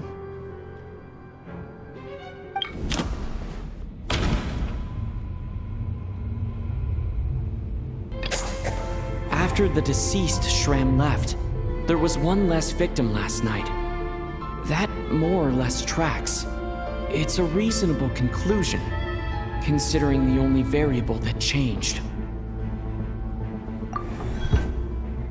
The number of people who die each night is equivalent to the number of dead among us. That's your theory, right? Exactly. We identified Mr. Shram, and the night after he left, the death toll dropped from 2 to 1. By that logic, there must be 1 more dead person left among us. Another one? But there was only 1 person unaccounted for in the ticket checks, right? The head count should match up now. Having an extra person was definitely a cause for alarm. But being 1 person short isn't nearly as unusual. Someone could have left in the middle of the show, or made it out before the storm hit. 1 more dead person among us. If Mitya's theory is right, then what Odette told me seems a lot more relevant. It's just, at the time, we had no reason to think there was more than 1 dead person. If only we'd taken it more seriously as a possibility, maybe this could have been avoided. I'm sorry. This is my fault. I had information that could have been helpful, but I held back. I should have brought it up right away. I'm partly to blame as well. I was too quick to dismiss Odette's concerns. What is this about? What have you 2 been getting up to behind my back? Sounds like there's some big news you've been keeping from the rest of us. Well, we're all ears.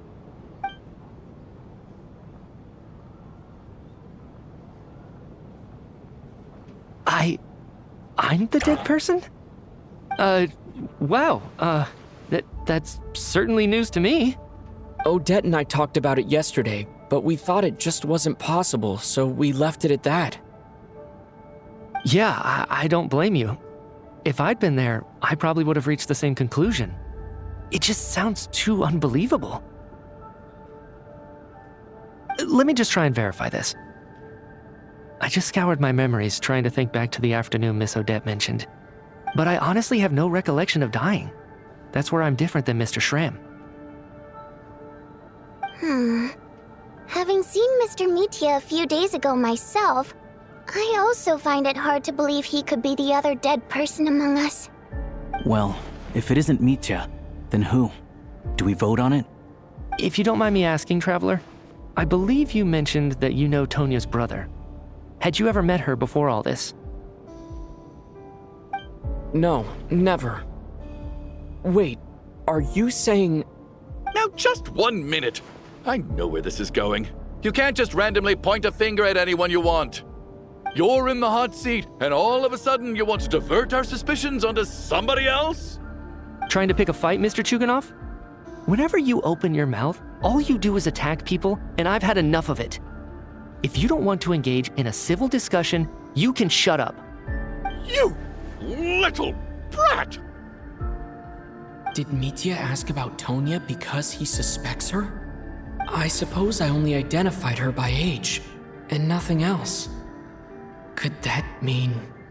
I'm just saying, you're going around casting suspicion on people for no reason. How could Tonya be dead? I can vouch for her, if nothing else. I've seen her before. She's the sister of that Harbinger, isn't she? The one called Child. Oh, really? You're telling the truth? Since being here, I don't think I ever mentioned she was Child's sister specifically. Does Chuganov actually know her? If Chuganov can vouch for her, then it can't be Tonya either. In which case, it seems unlikely that there's another dead person among us at all. Miss Odette, could you go over that afternoon with me one more time, when you found me dead? No problem.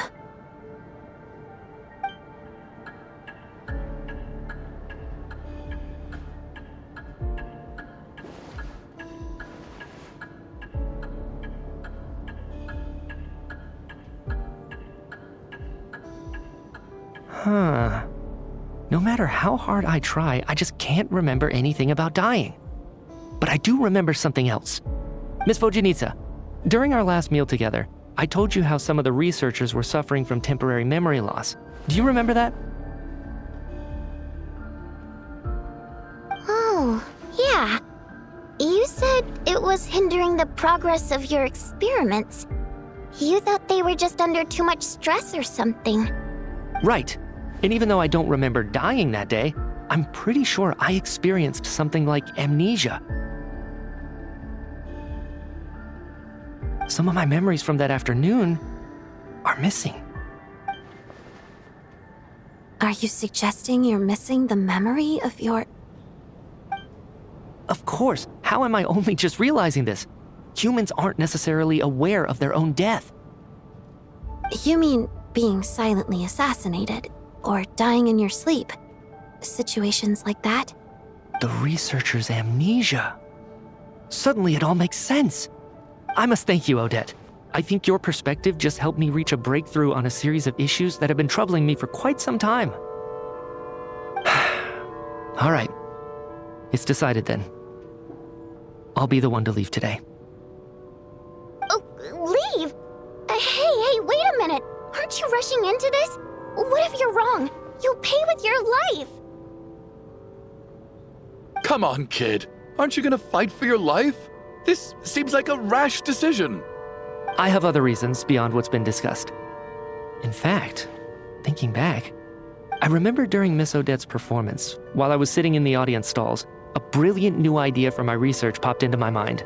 But then, my train of thought suddenly cut off. I can't remember it now at all, and I didn't take any notes. I guess that must be another instance of temporary amnesia. No. Hold on. I see where you're going with this. You're suggesting that each instance of temporary amnesia is a death, right? There's a glaringly obvious flaw in that idea, no? How can one person die so many times? I believe Miss Odette's account. During the period where my memory is blank, I must have been either dead or in a similar state. All it would take is for the same thing to happen in the theater, and I would come under the effect of the ley lines in this vicinity. This increases the likelihood of me being the deceased, does it not? But... There's no evidence to suggest that anyone other than me is a candidate for the deceased. So allow me, as a scientist, to treat this as an experiment. Please relax, everyone. I don't think things are as bad as they may seem. If I really am the deceased, then to leave the theater will be a relief for me. If, on the other hand, I'm still alive right now, well, apparently you've all witnessed my resurrection recently anyway. Who's to say I won't return from the dead again this time? Mitya's right. This is the only thing we can try right now. I think he's deliberately downplaying the gravity of the situation, though. He probably doesn't want to burden everyone. What is a scientist if not someone who gambles on experiment after experiment in an attempt to obtain the truth? With this snowstorm, the ley line phenomenon, ghosts of the dead, and my amnesia, we've been paralyzed by not knowing and powerless to do anything about it. It's a terrible feeling. But if I do get resurrected, you can be sure that I'll come back with the truth of all this. Just you wait.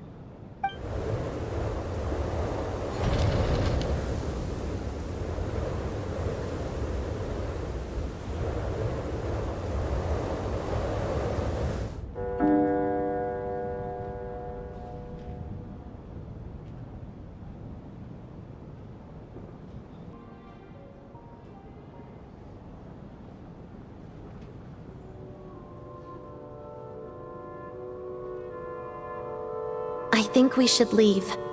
I doubt this snowstorm is ever going to stop. For all we know, this storm might have destroyed all of Snezhnaya by now. Maybe even the whole world.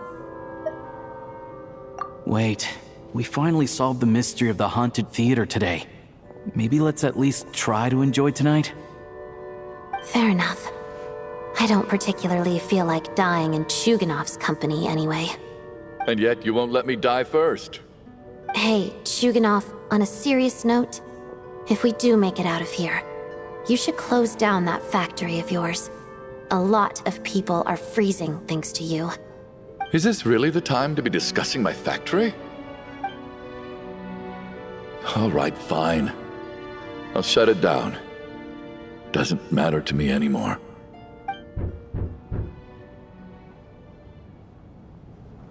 Am I hearing things? Or was that a knock at the door?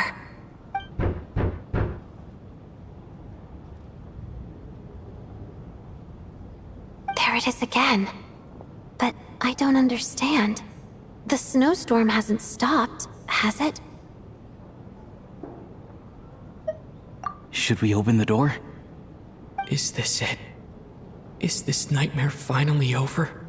If the last few days are anything to go by, I probably shouldn't be getting my hopes up. Whatever lies beyond that door at this moment, it could be something even more terrifying than everything we've been through so far.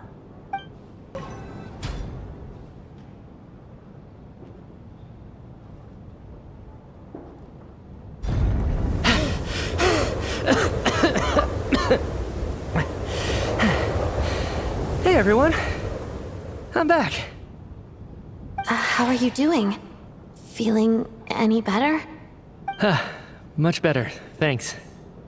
Whew, it is so good to have you guys here. I was a little worried that the theater would be empty by the time I got back. Let me see. Tonya and Vodyanitsa are missing, which means Vodyanitsa died last night. And then you discovered that Tonya was the other dead person. Am I right? Not Tonya. Ptashka. First, tell us how you made it back here. Given the conditions outside, no one should be able to return alive. You're right. The thing that got me back safely was a song. I heard someone singing. After walking into the snowstorm, my mind grew hazy. I don't know how long I walked through the storm before my mind completely slipped away. Then, suddenly, I heard the sound of singing. The voice instantly brought me back to my senses, and I regained consciousness. So I followed the voice, searching for the source of the singing. I searched and searched until finally, just a few moments ago, there was the entrance to the theater right in front of me. I've actually never performed this song in the theater before, because it has more of a ceremonial purpose for our people. It's not meant for the stage. It means something like, "May those we have lost watch over us, and follow this song back home in the night, so that we might be reunited once more." That must have been Vodyanitsa's Requiem. Who knew it actually worked? That song is meant to guide the souls of the dead. Mitya, that must mean that you... Huh. No kidding. Huh, seemed like I guessed right then. This is what I've been so desperate to tell you about. When I first stepped out of the theater, I was still quite lucid. My memory of it is still pretty intact. I remember the outside world being completely different than what I'd expected. It was like this was a world where only the snowstorm existed. There wasn't a trace of any humans or buildings ever having been there. I don't know how else to describe it, except to say that it just didn't seem like the real world. And as for the Requiem, if I was guided here by Vodyanitsa's song, it can only mean that I must already be dead. And this is my soul, not my body. But I didn't experience a clear moment of death while I was out there. Nor do I feel any different now than before I walked into the snowstorm. You don't seem any different to me either. In fact, this is something I've been wondering about for a while now. If souls aren't physical, shouldn't they lack tangible form? Both Shram and 𝘵𝘶𝘶 were clearly deceased, and yet their souls didn't look or feel like ghosts at all. They were visible, tangible, no different than you or me. This raises a truly terrible thought. Is that really what Mitya is suggesting?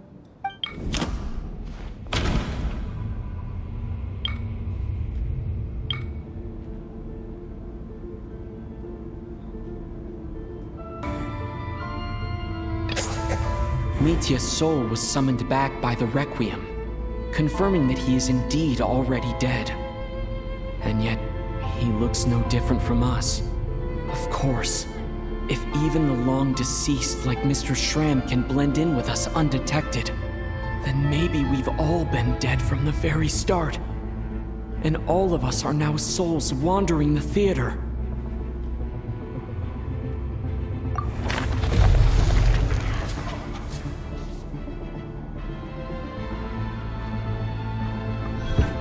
Yes. I think that this is probably the afterlife. What did you say?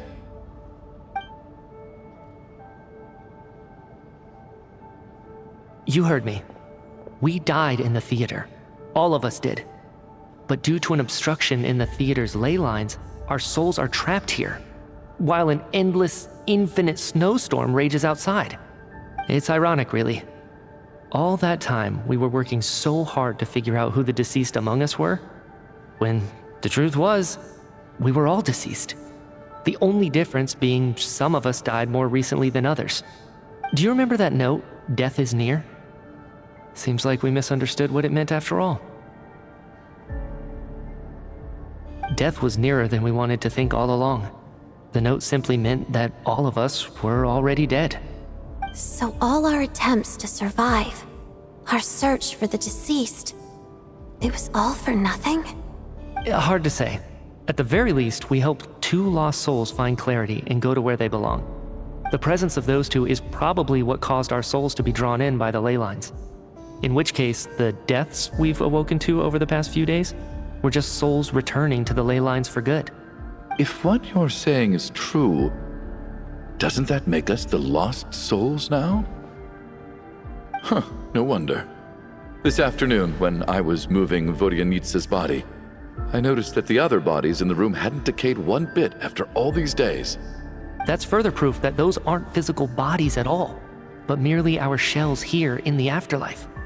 Am I really dead? This doesn't feel real to me at all. No, that's impossible. This cannot be how it all ends.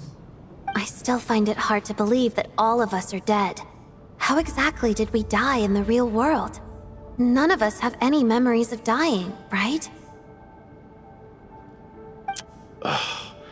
Not even knowing how we died is preposterous. Good grief! Surely there has to be some reason. Exactly. It's hard to rest in peace when you don't even know how you died. It gave me lots to think about as I strode out into the snowstorm. I racked my brains trying to remember the cause of my death, the exact moment I died, the root of all of this, right up until my consciousness faded. Wait. Hold on. Right before I lost consciousness, I think I saw something. I can't remember. And I think I lost my notebook and pen. Mitya, your hand. Is that blood on your fingers? Huh? You're right. There's blood on the fingertips of my right hand. Looks like it's already dried. When did that happen? What the? I guess this was what I saw. I must have desperately drawn it in my own blood right before losing consciousness. What's wrong? Do you recognize the symbol? It's 𝘰𝘁𝘁𝘆𝘁, the ruler of death. Alyosha, do you still remember that 𝘧𝘦𝘢 folktale you told me about? It was about the Grim Reaper. When someone's about to die, he appears as an incarnation of someone familiar to guide their soul into the afterlife. And as soon as you recognize his face, your life is over. I heard a similar tale when I was little. You think the Grim Reaper in this story refers to the ruler of death you mentioned? That's right, in which case death is near could also mean that the Grim Reaper is here disguised in a familiar form. Death, the deceased, and the Grim Reaper? So it's a triple entendre. When I first saw this note, I thought it contradicted the investigation report. But now it seems like that was the whole intention. So the Grim Reaper deliberately misled us. Then, we started suspecting each other and searched for the deceased while they hid in plain sight. By that logic, the one person most likely to be the Grim Reaper incarnate is...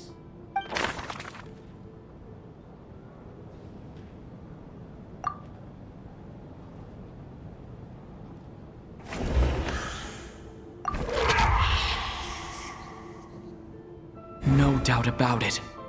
It's Alyosha. Looking back at how everyone has acted over the past few days, Alyosha is most likely the Grim Reaper lurking among us.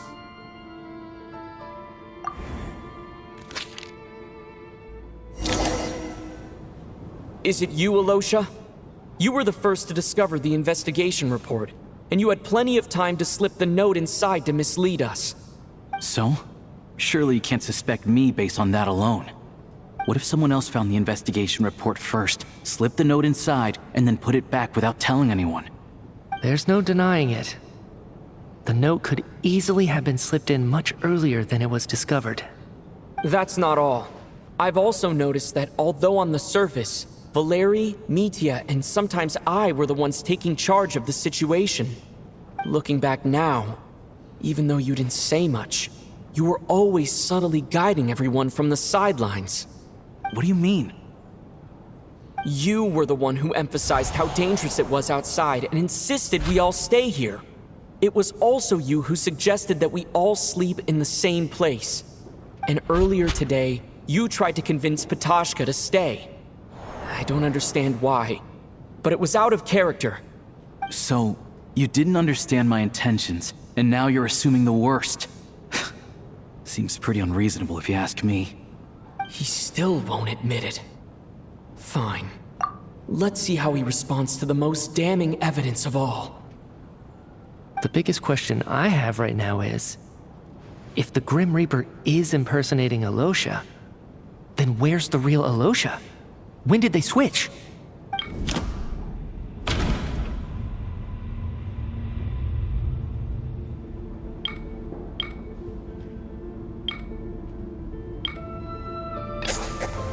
That's right. This was the moment.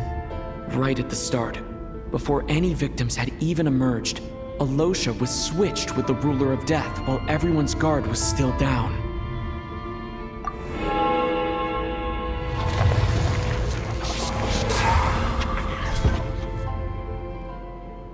When all this began, right after the performance ended and the snowstorm began to pick up, no one suspected anything unusual. We just assumed we were snowed in. It wasn't until we discovered the bodies the morning after that we realized something out of the ordinary was going on.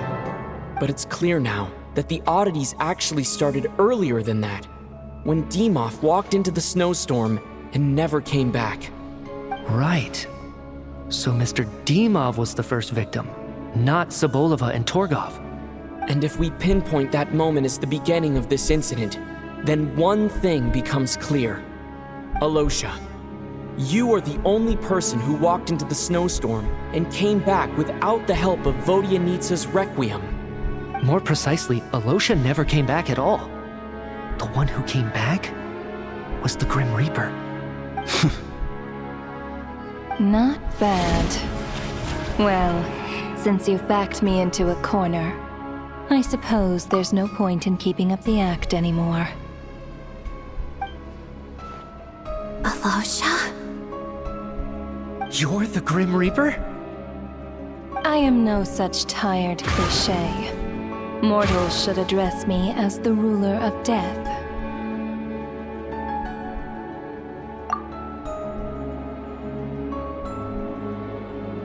Before being wiped out for good, you identified the two deceased, and even sensed my presence.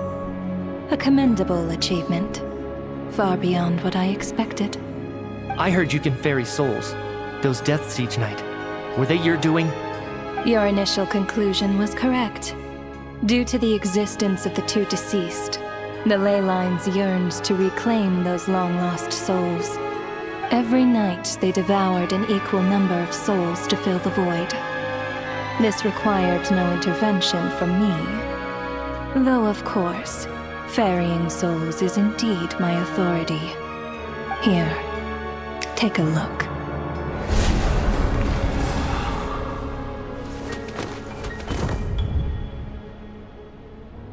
What are you doing? That takes care of today's two.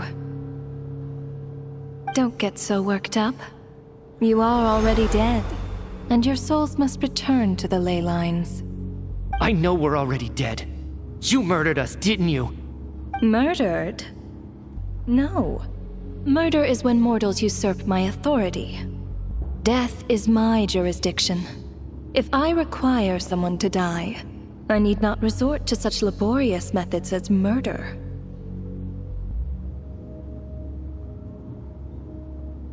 You simply met the criteria to trigger my curse of death.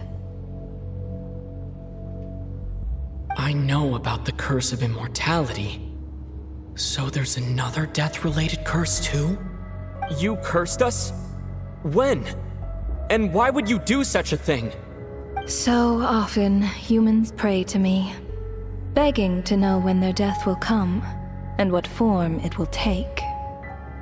But few people ask why. If you must have an answer, know that death comes simply because one's time has come. So you're not gonna tell us the truth? Hold your tongue. By all rights, you shouldn't even be allowed to speak with me. Those angels from the past are to blame for the reckless renovation of the ley lines here.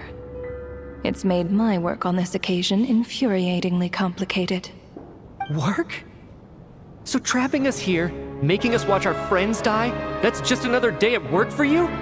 You clearly have a lot of questions. Fine.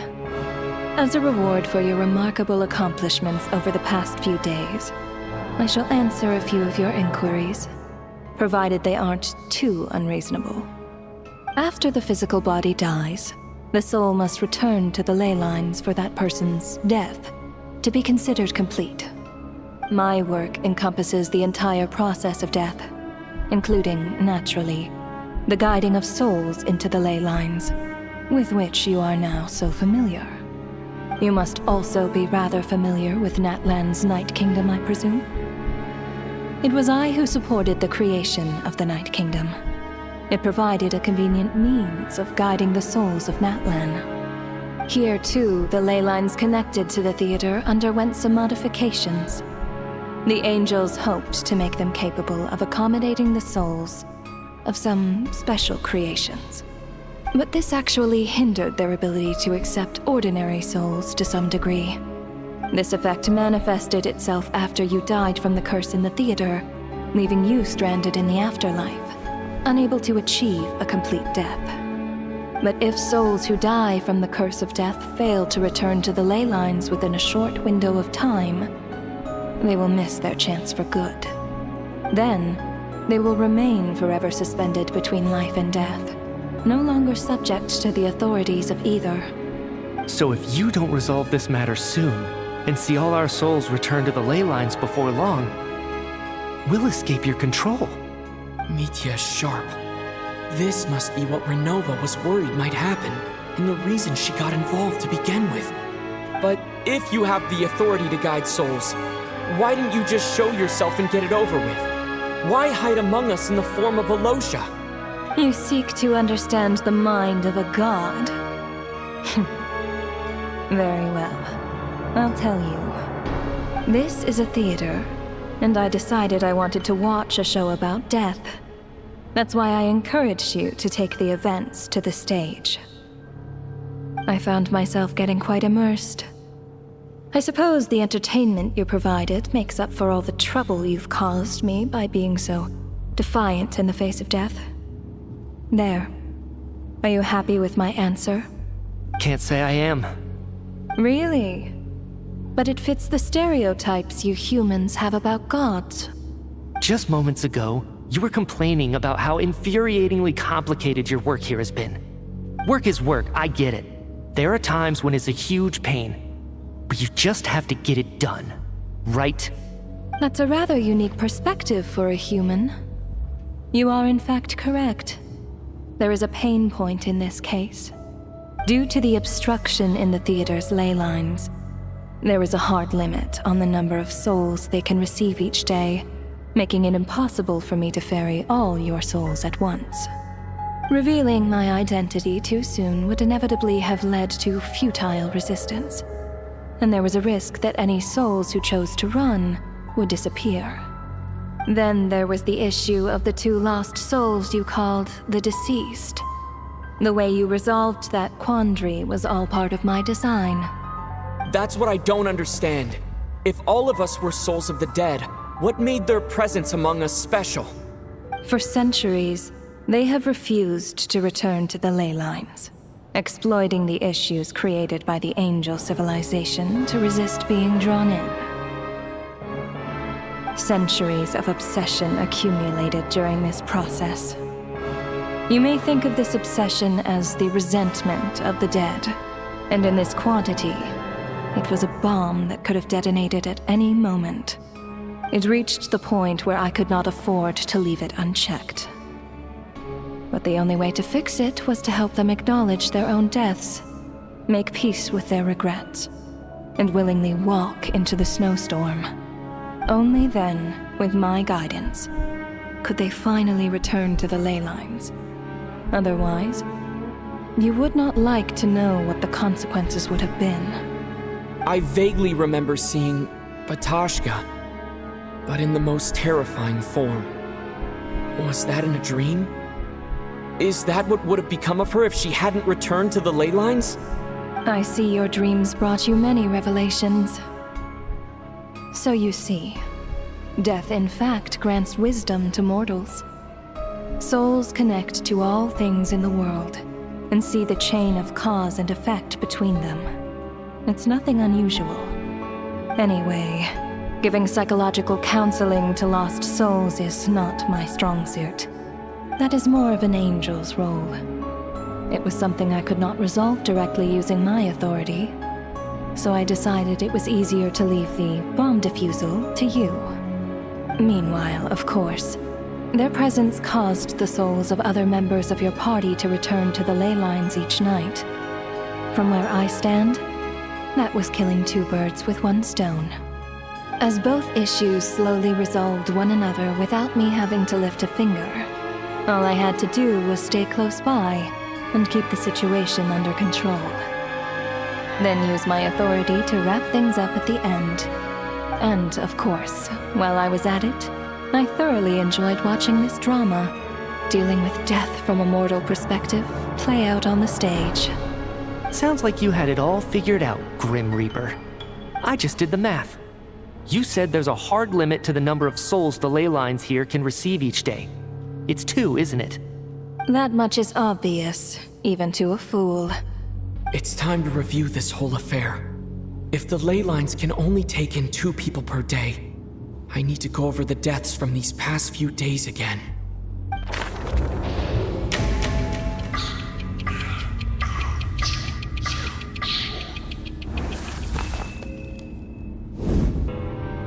No one could have expected anyone who walked into the snowstorm to return. But just after nightfall, Mitya returned, bringing crucial information with him.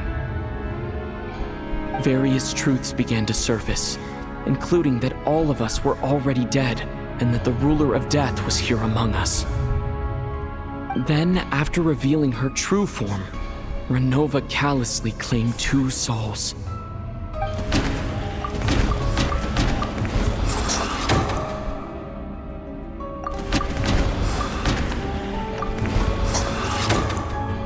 In fact, everyone was already dead by the time we took the photo. And in the days since, we've experienced many more partings in the afterlife. Now, only Mitya and I remain. And the true culprit behind everything still stands before us. In Mitya's eyes, I see the same anger and frustration that I feel.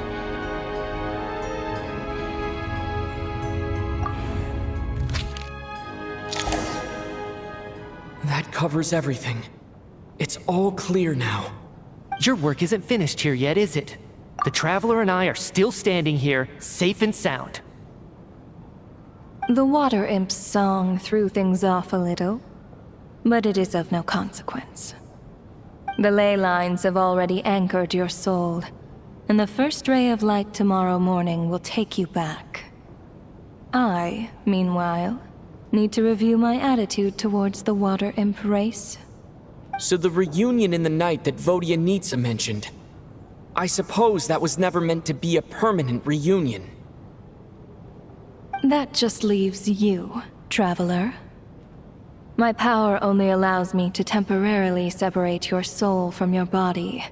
The ley lines of Teyvat would not accept you, and your soul is firmly anchored to your body by your will.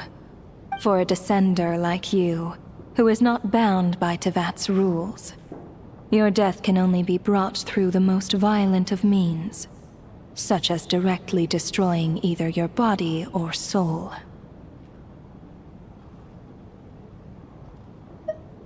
I have no interest in involving myself with Descenders, for now. Although, this may change if 𝘰𝘏𝘁𝘆 remains missing, or you insist on interfering with our affairs. One last question then. All our struggles and sacrifices here, they were meaningless from the very beginning, weren't they? Death abides no reason. Besides, what you call sacrifice is merely a concept created by humanity. To me, it is nothing more than a self-indulgent charade in the face of death. Mere mortals fantasizing that their actions could reclaim something from my grasp.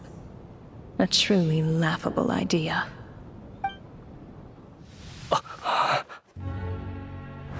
Grim Reaper, you really know how to get on my nerves.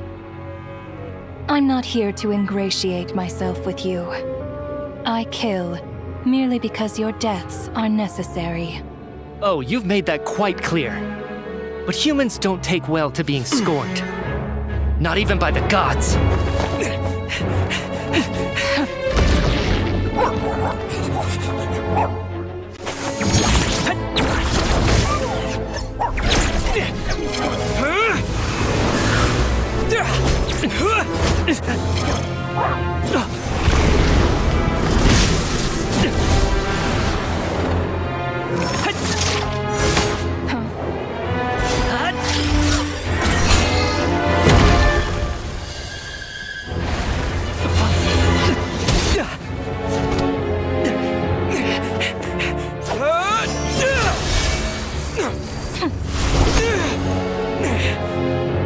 is futile. You must know that you are powerless against me in my own domain. I suggest that you save your strength. For what? Maybe we can't change it. But if nothing else, we can at least teach you to have some respect for the dead. Audacious.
Mitya?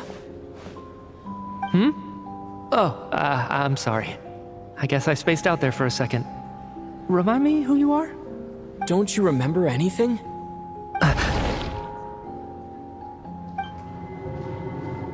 Yeah, I remember now, comrade.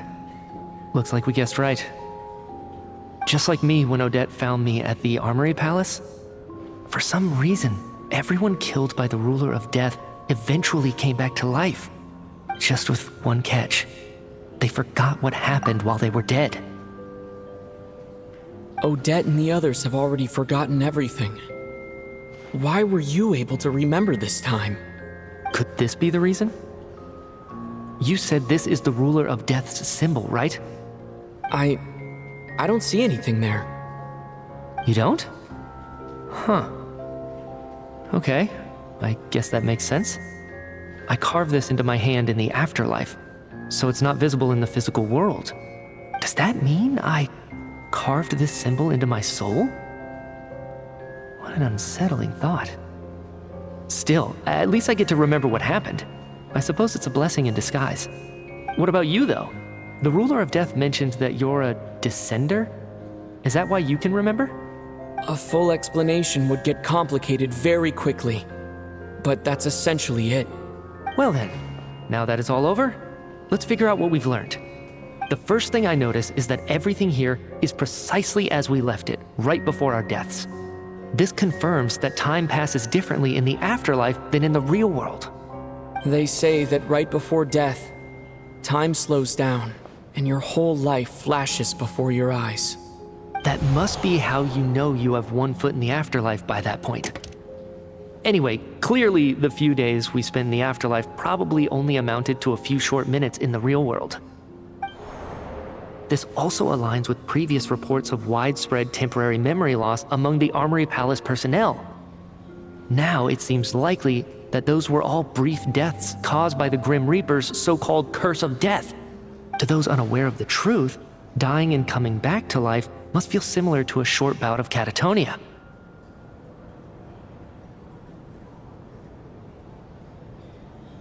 This leaves me with a couple big questions.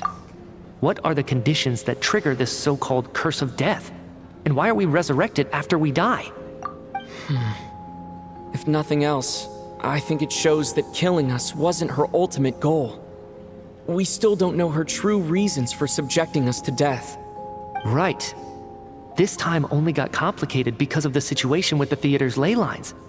That's why she had to approach it differently. If the previous incidents of amnesia among the researchers are anything to go by, killing us is usually a pretty routine matter.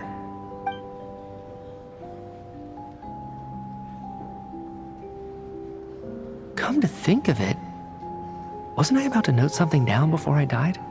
I can't remember what it was, but I think it was something related to my research project. Sorry, Traveler. I'll catch up with you again later. Right now, I have to make a trip back to the Armory Palace. Sir, if I may, no one of your description has ever shown up in my investigations into Mr. Mitya's friends. Yet, you two seem very familiar with each other. Could you perhaps tell me where he was in such a rush to get to? And, by the way, have we ever crossed paths? Forgive the presumptuousness, but I feel a vague and indescribable sense of familiarity about you. I can explain everything. Could you help me gather everyone in the theater in one place?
Mitya! Is this the laboratory he works in?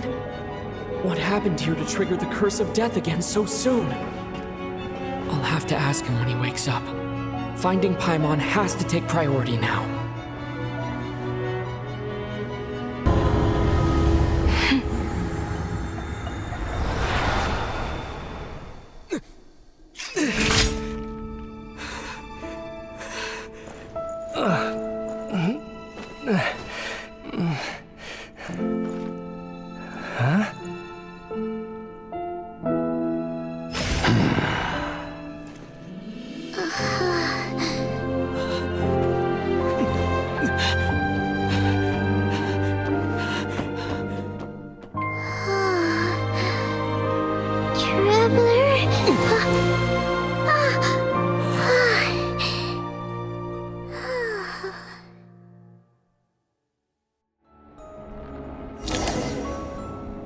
I missed you, Paimon. What are you talking about? We haven't even been apart for that long, have we? It was different this time. You seem to be in pretty good shape. Yeah, Paimon's back in tip-top condition. It's the weirdest thing. Paimon fell asleep earlier, and when she woke up, she found herself here.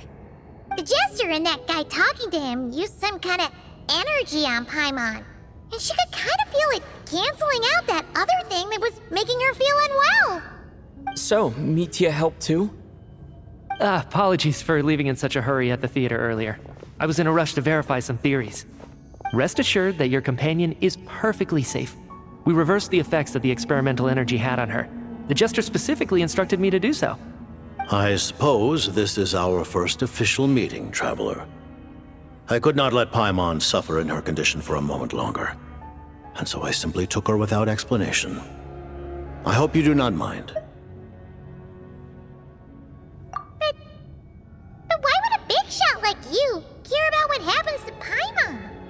As I said when you first arrived in Snezhnaya, we once spent some time together in the distant past.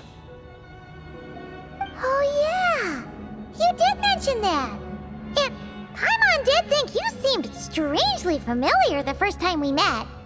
I'm afraid the reminiscing will have to wait. Mitya, let us continue with the report. What conclusions, if any, did you reach from conducting the final experiment of our energy research ahead of schedule? The good news is, my hypothesis regarding the Ruler of Death has been verified. As for the bad news, I recommend we suspend the experiments and Project Mistletoe until further notice. Currently, we have no means with which to make a breakthrough. I say this purely as a scientist, guided by reason alone. I will trust your judgment. We shall put the project on hold until the Ruler of Death has been eliminated. Wait, what are you guys talking about? You want to get rid of Renova? Like, how? By killing her? By whatever means necessary, so long as it removes the threat she poses to us. Until then, everything we do will be in vain. After what just happened, I've ascertained Renova's goal. Or rather, the trigger condition for the Curse of Death. Okay, let's hear it. What she's doing is blocking Snezhnaya's technological progress, preventing us from possessing any means with which to threaten the heavenly principles. Just like the little lapdog she is. So, any ideas, research, or experiments that lead to technological progress can trigger the curse. Just now, for instance, I was set to launch a final phase energy experiment ahead of schedule. If the experiment was successful, we could have achieved a crucial breakthrough. As expected, though, the moment the experiment began, all the researchers, technicians, and witnesses died from the curse. All that effort, not to mention the energy and materials we relied on Project 𝘗𝘁 to gather for us, went to waste. In the end, nothing was gained. Does that mean something similar happened when we were at the theater? That's right. During the performance, I thought of an important breakthrough regarding the experiment, and wound up dragging everyone into this. So the nature of the curse seems to be something like, when moments of technological progress occur, all life in the vicinity is taken away. What a violent method! Of course, that meant the curse was normally limited to the Armory Palace. Since outsiders are forbidden from entering, this mass death phenomenon went unnoticed, until Odette came along. I believe she was the first witness. The Curse of Death was triggered just before she infiltrated the Armory Palace that day. But you mentioned something about a final stage experiment. Doesn't that mean you've actually made some progress? That's right. Even with the gods locking certain key components out of reach, humanity can still advance technology in incremental steps accumulated over time. But, as I'm sure Renova anticipated, even incremental progress has its limits, a point where the truth you're seeking must be put to the test in an experiment. You mean, the experiment you were just about to do? Yes, we were at a critical juncture, a moment where the quantitative was about to translate into fundamental qualitative change.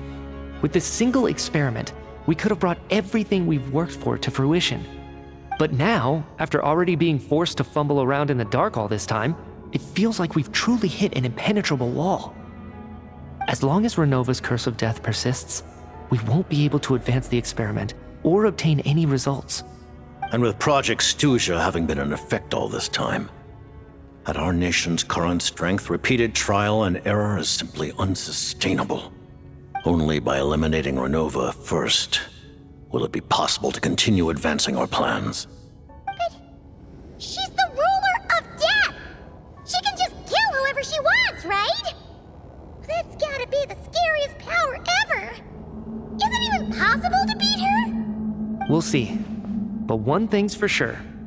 She definitely can't just do whatever she wants.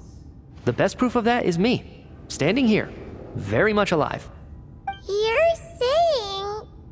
Wouldn't it be easier to just kill all of us researchers for good? Why resurrect us over and over again?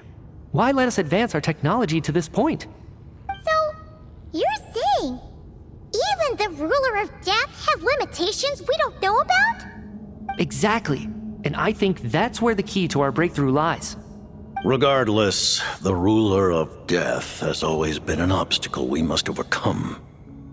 Indeed, we must face life, death, time, and space. After all, our goal is the heavenly principles.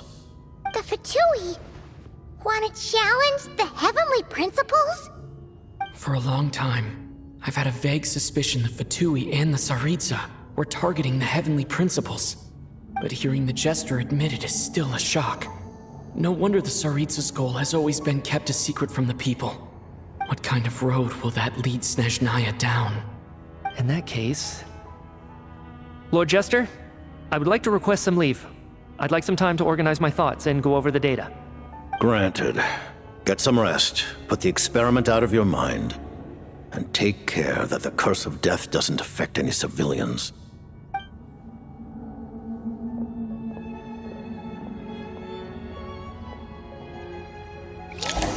For the sake of ceremony, let's give a free meal to the first customer.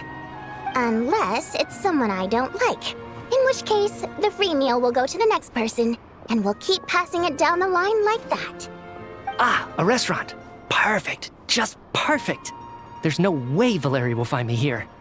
Boss, I'll take 1 pot braised meat, a bowl of borscht, and a glass of... Huh? Wait, you guys... what? For free? Let me test him first. Welcome, Mr. Mitya. Before your meal, could you please answer a question of mine? What song did I sing during my performance yesterday? What a coincidence, Miss Vodyanitsa. I didn't expect to run into you here. Mr. Mitya, which song did I perform yesterday? Hey, you're joking, right? There was no performance yesterday. Your food will be here shortly.